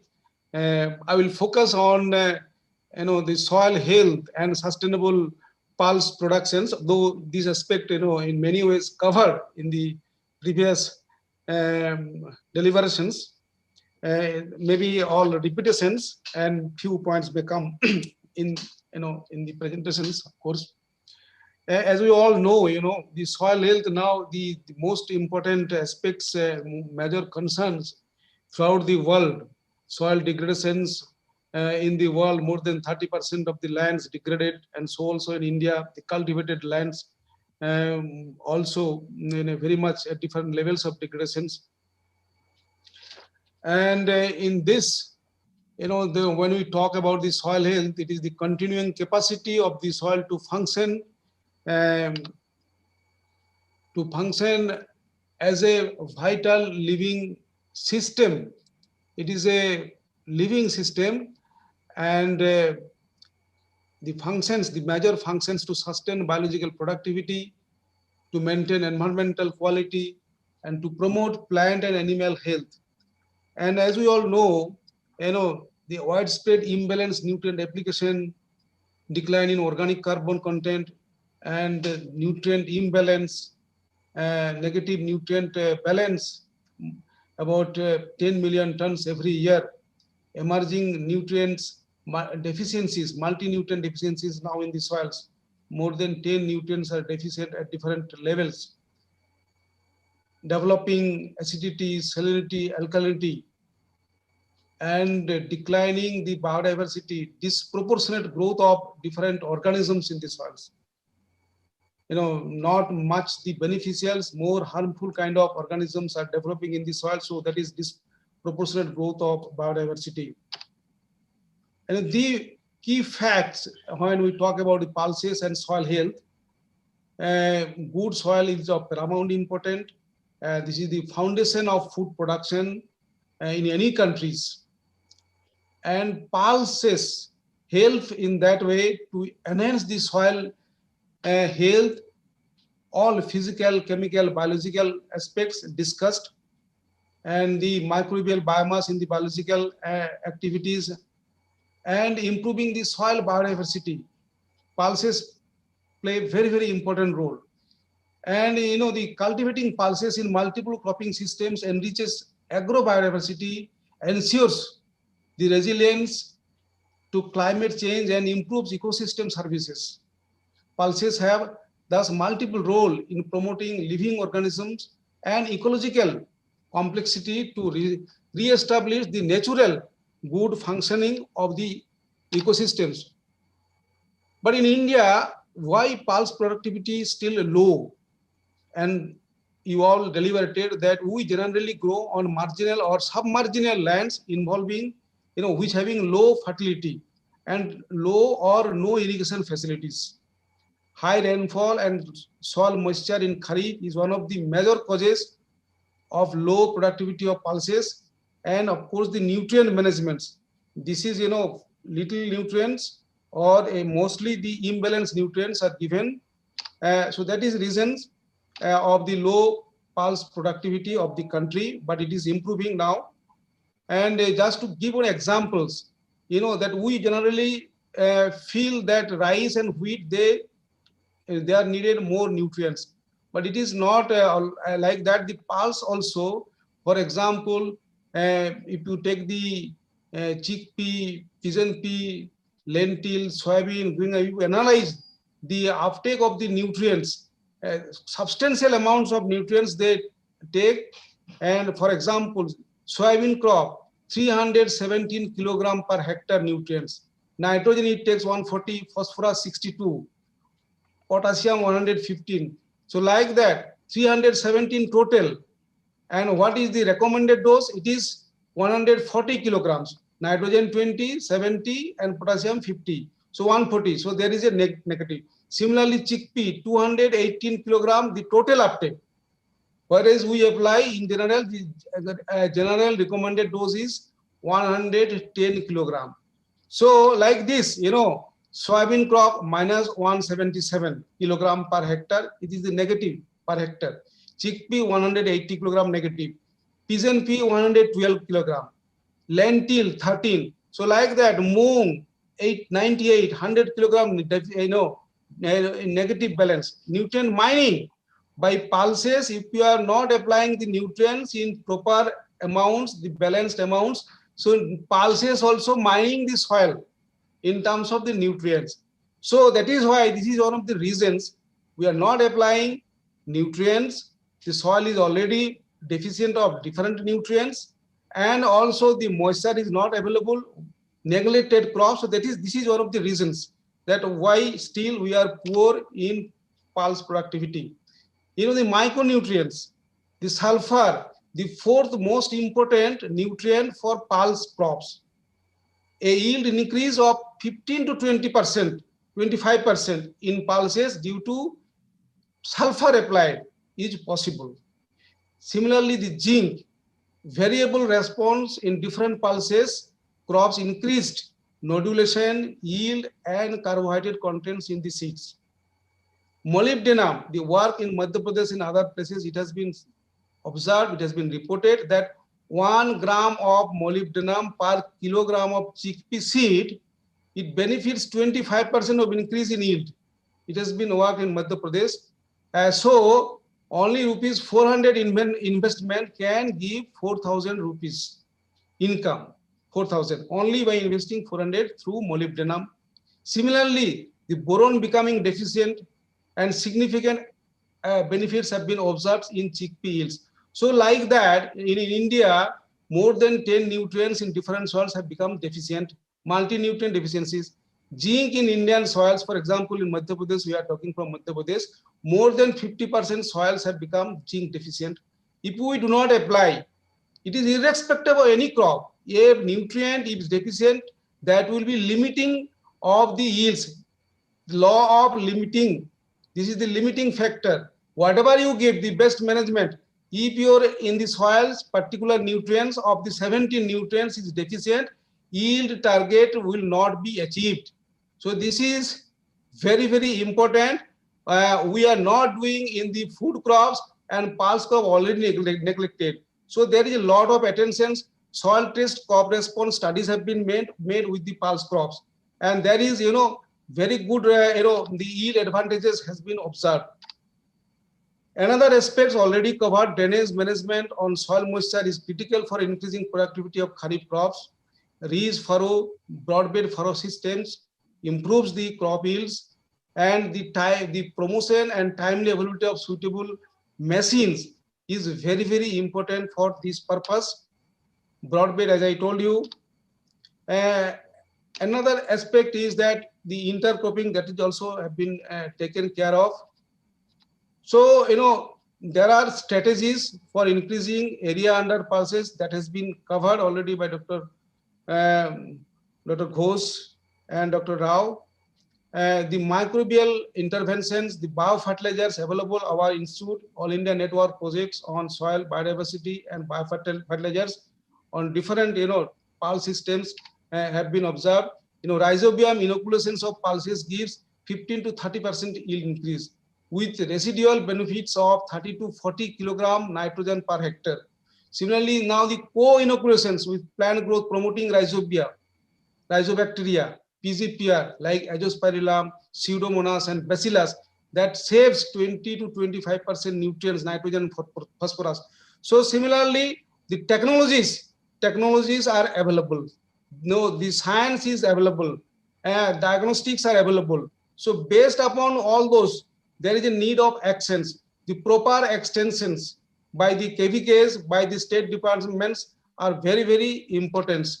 STCR, as I was telling you, soil test crop response.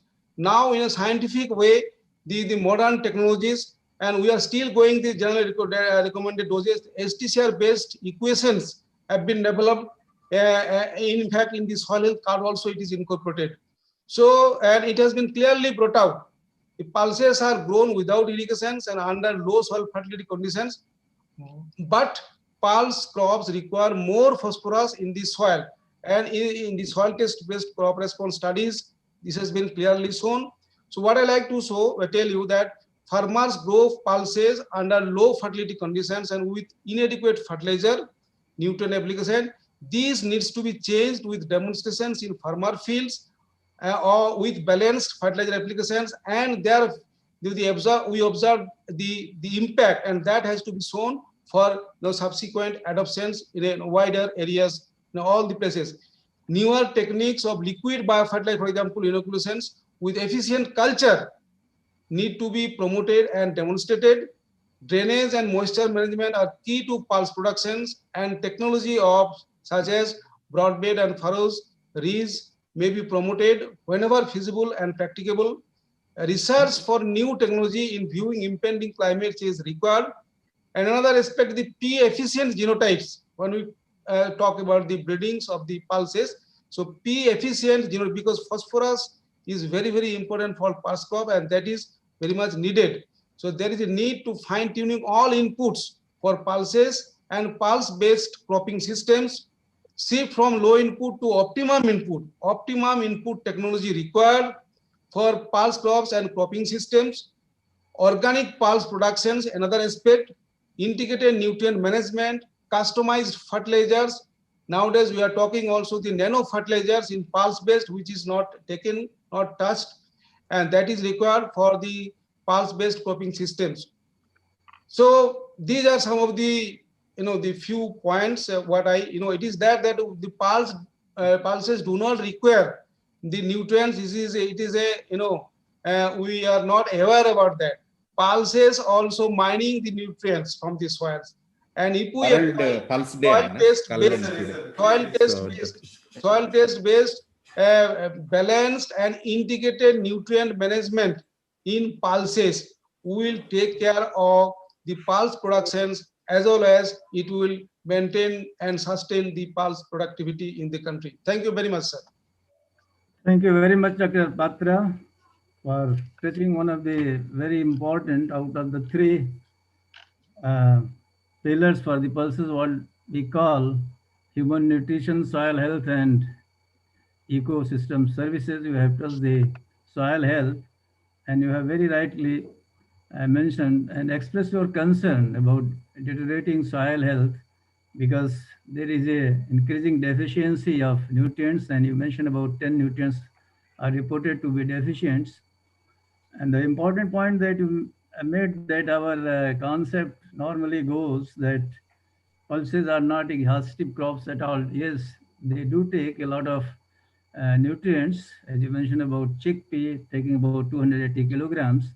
But of course, the nitrogen requirement is by and large met, but there would always be a deficiency, increasing deficiency of other nutrients like phosphorus, potash, zinc, boron, molybdenum, etc. I think that really requires our concern that there should be a balanced nutrition. Unless we go for balanced nutrition, we cannot maintain the productivity. You also mentioned about the soil biota, how really now, because of mismanagement, even the harmful soil biota they are developing. I think we should be very careful, and we should go for efficient biofertilizers. We should be able to enhance the availability of different kind of nutrients. Also mentioned about customized fertilizers. You also touched that there is a need that we should also look for the varieties which are more efficient in phosphate or phosphorus deficient soils. So I think that's very important things. I think they should be taken care of. Thank you very much, Dr. Patra. Now, next speaker is Dr. Sharma. Of course, there is a time limit, so I would request that please take 5 minutes. Dr. A.R. Sharma is very renowned agronomist. Dr. Sharma is now Director of Research at Rani Lakshmi Bai, Central Agriculture University, Jhansi. Earlier to this, Dr. Sharma was Director of the Directorate of Weed Research. He was a professor and head at IRI, and he has also worked at a number of institutes like CRRI, PAU, and CSW, CRT Dehradun. Dr. Sharma is also fellow of the National Academy of Agriculture Research, and his specialization is mostly on the conservation agriculture, weed management, and resource use efficiency. So Dr. Sharma, please Floor is yours. Give your views. Just please take 5 minutes, lecture. Okay. Thank you very much, sir. I am happy to avail this opportunity of sharing some of my views on tillage and weed management in pulse production. In fact, the points which I wanted to make have already been covered to some extent by Dr. P.K. Ghosh and also by Dr. Srinivas Rao. But even then, I will share some of my practical experiences. I think it is well known that CA-based systems are being promoted globally in view of the resource degradation problems and also to counteract the adverse effects of climate change, besides the other benefits of increasing productivity and reducing cost of production. I think it is well known that these systems are being promoted on a very large scale. Something like 200 million hectares of area globally is under conservation agriculture, which is about 15% of the total cultivated area. And these systems are characterized by minimum soil disturbance, maintenance of residue cover on the surface as a mulch, and also crop diversification. So these three principles need to be combined with other best management practices in terms of nutrient management, water management, weed management, and other pest management. So in the present context, I'll talk about crop diversification with pulses in CA-based systems. It has been said since morning that legumes are the wonderful crops. They are in fact a gift of nature to the mankind. They are natural and fertilizer factories.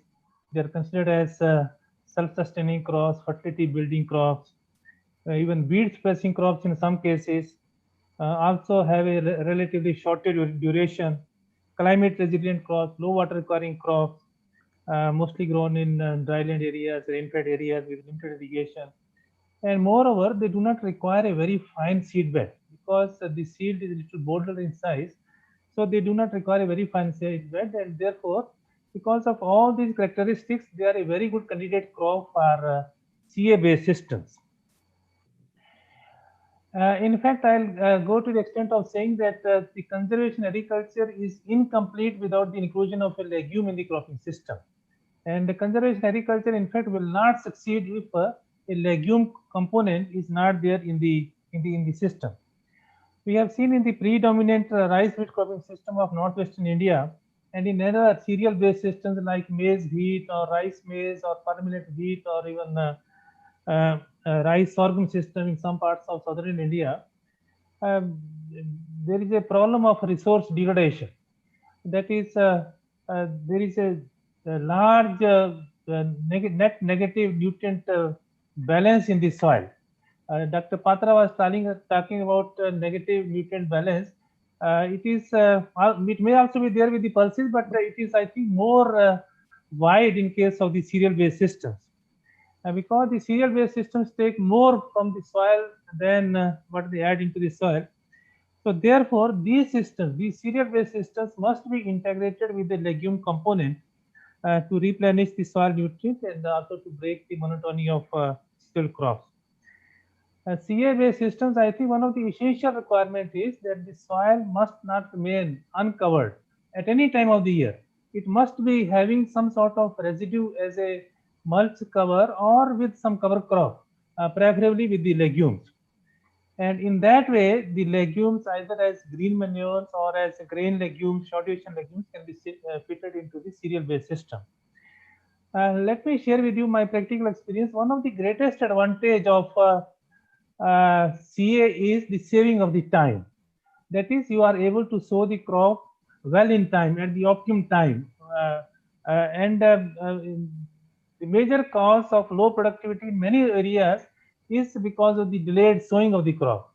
So CA will result in optimum time of the optimum time of the sowing of the crop. And if you sow the crop in time, then only you can realize the potential productivity. For example, in the Rabi season, say if you sow wheat by the end of October or by early November, you are able to harvest it by the end of March or even by the beginning of April in parts of central India.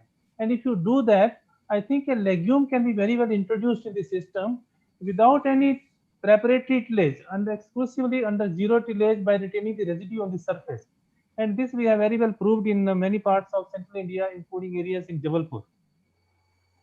Okay, due to some reasons, if you are not able to sow the crop in time, and then the harvesting of wheat is delayed towards the end of say April, even then I think the period of say 1.5 to 2 months during May and June should be utilized for growing a green manure crop like sun hemp and dhencha, again without any tillage, but by using this zero tillage technology.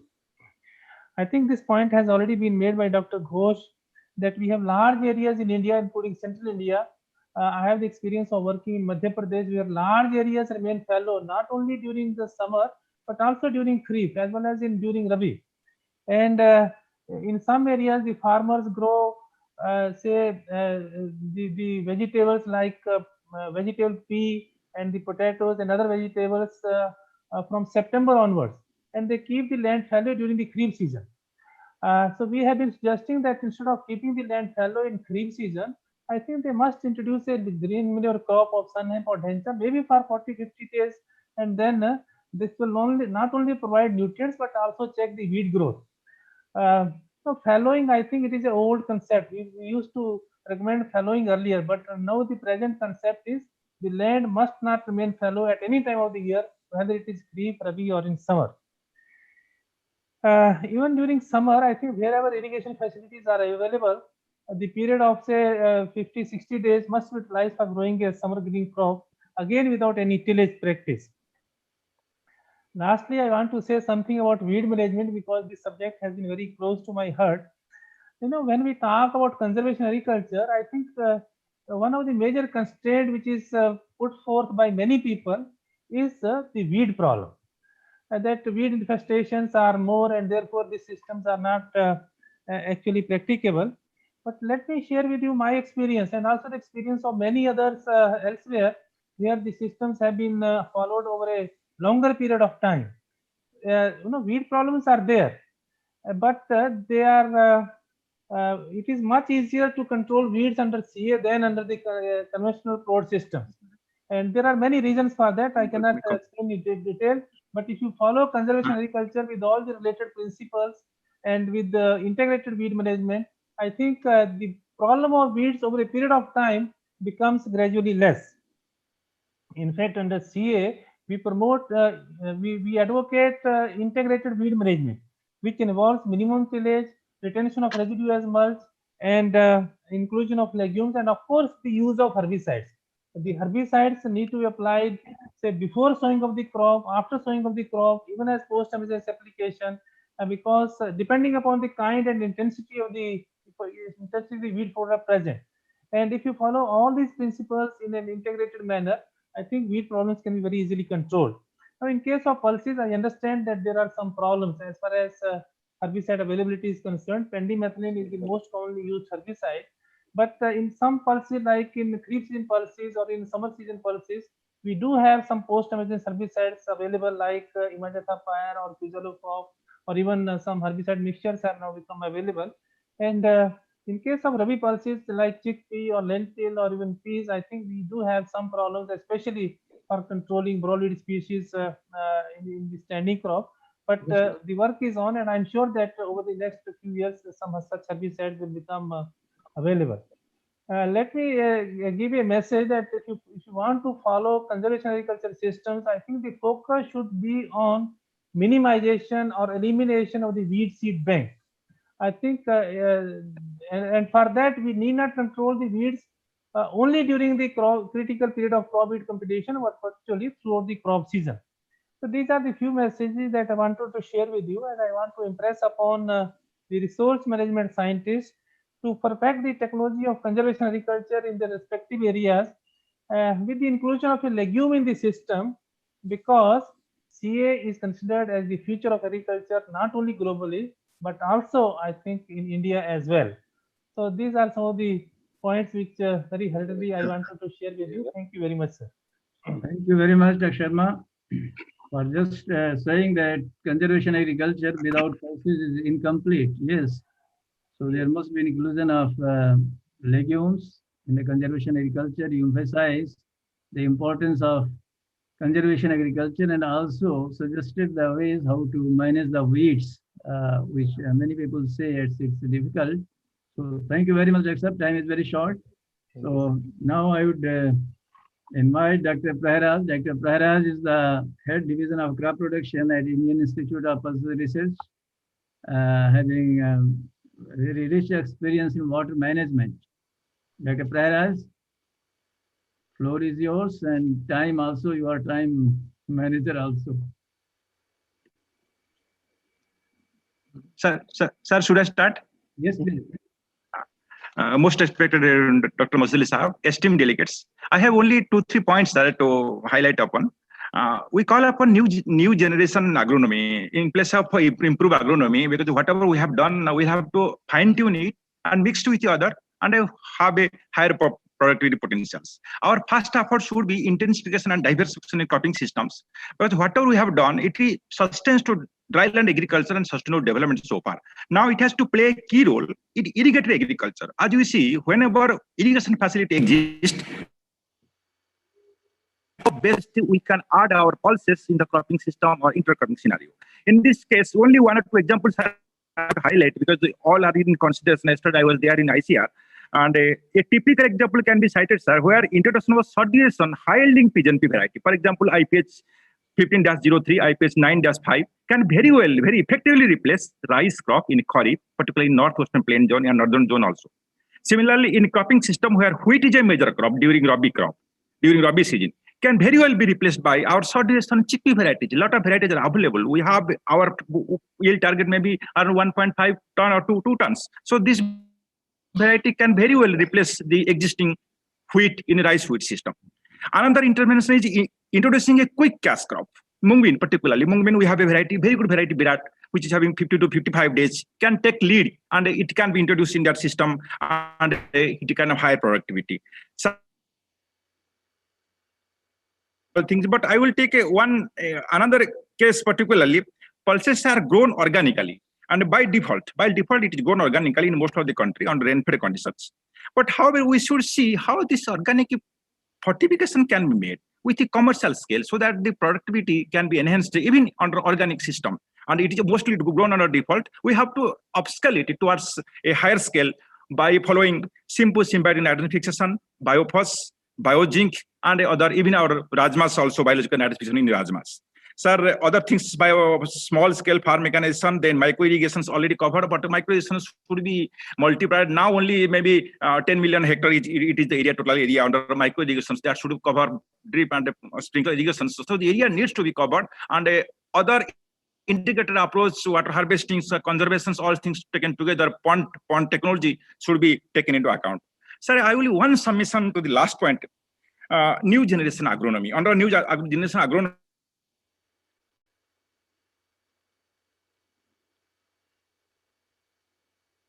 So not audible. Something is wrong. and now fast growing. Can we motivate our scientists to play a key role in our research breeding trial, maybe IVT or AVT, for release of plant varieties, which is a time-tested and sustainable one? Definitely will help our plant breeders to sustain that particular variety, and it is having long-term goal.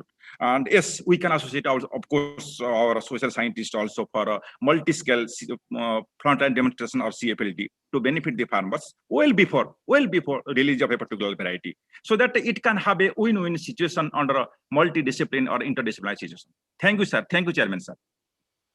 Thank you very much, Dr. Paras. Of course, you had a very short time, but very nicely you have emphasized that how can we go for crop diversification in the irrigated areas, and that's a very important thing.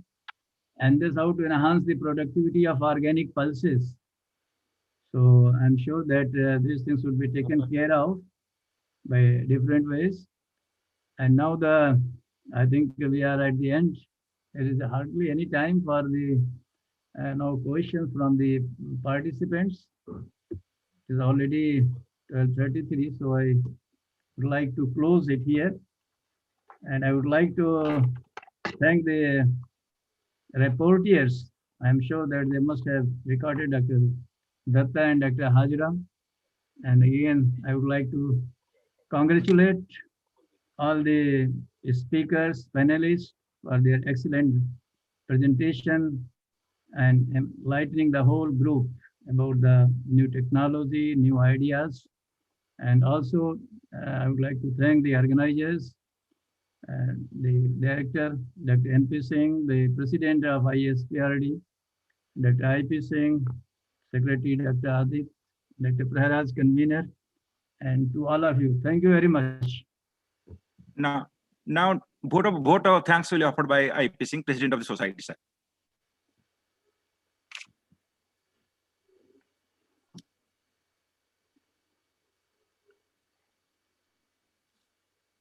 Now we have come to the end of this session 5 on day 3, that is crop intensification, diversification, and resource conservation. So first of all, I express my heartfelt thanks to respected Dr. Masood Ali sir, who has kindly agreed to chair this session, who is our mentor, and he is always accessible to us whenever we require him. I am very much thankful to Dr.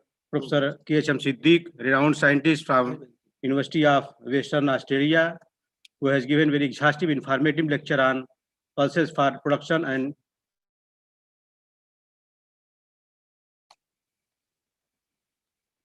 I am very much thankful to Dr. P.K. Ghosh, Director, for delivering a very good lecture on legume in crop diversification effect on soil carbon management. I am also very much thankful to Dr. Srinivas Rao, who is Director, NARM Hyderabad, for delivering a very good lecture on sustainable resource management for enhanced pulses production and resource security in India. I am very much thankful to our great panelists, including Dr. Suhas Wani, who has worked in different capacities, at least at Hyderabad, Dr. S.S. Singh, Director Extension, and Rani Lakshmi Bai, Central University Jhansi, Dr. A.K. Patra, Director, Indian Institute of Soil Science, Bhopal, and Dr. A.R. Sharma, sir, Director Research at Rani Lakshmi Bai, Central University Jhansi, for giving very innovative ideas and views with respect to their specialized fields. And I hope that certainly very good recommendations will emerge out from these deliberations. Once again, I am thankful to one and all. Thank you very much. Thank you.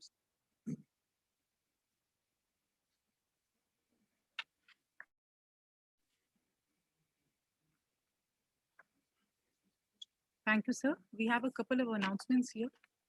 There will be a very short break of 20 minutes only before the next session resumes at 1 o'clock for the theme Post-Harvest Management and Secondary Agriculture.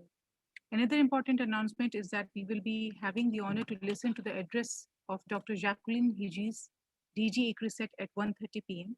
So I request you to kindly log in well before in time to be able to hear to her. Thank you so much. We'll rejoin at 1 o'clock.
Good afternoon, sir.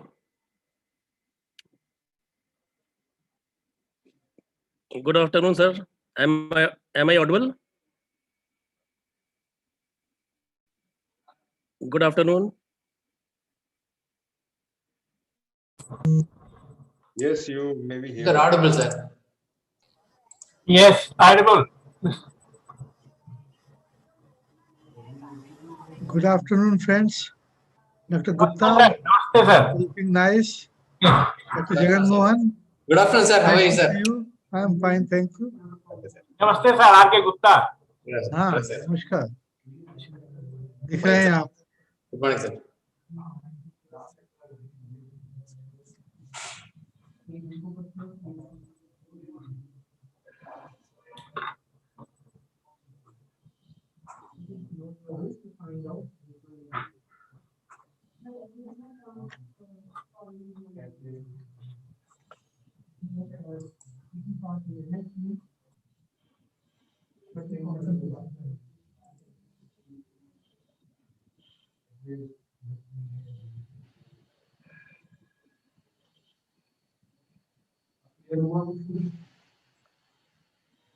Yes.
Doctor Gupta, आप अभी वर्धा में ही हैं?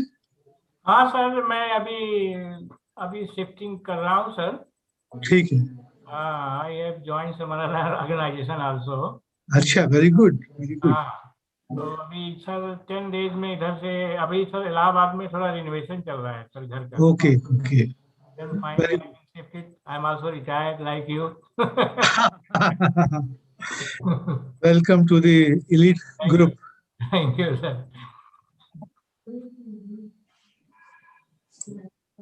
जिंदगी कितनी आसानी से निकल जाती है। जी सर, हमने आपके साथ काम शुरू किया था, if you remember in yes yes yes yes. मतलब कल किसी बात लगती है कि we started working and then it's over now. जी जी जी सर। चलिए, खैर मैंने अपनी अटेंडेंस लगा दी। I will be around. हाँ जी सर, आप रहेंगे, अभी रहेंगे सेशन में ना सर? मैं रहूंगा। Okay okay.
नमस्कार सर। हाँ शर्मा जी, नमस्ते नमस्ते।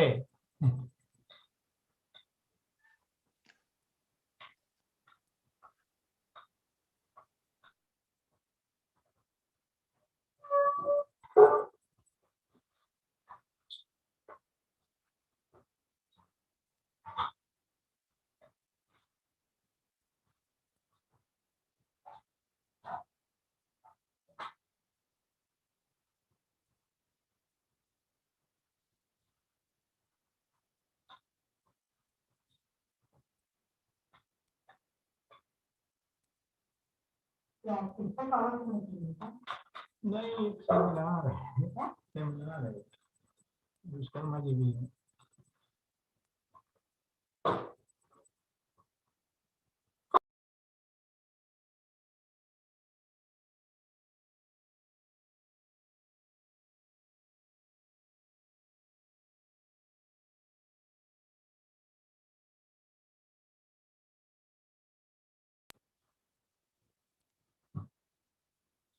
Dr. Mohan, welcome.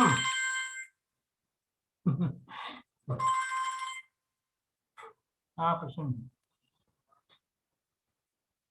है?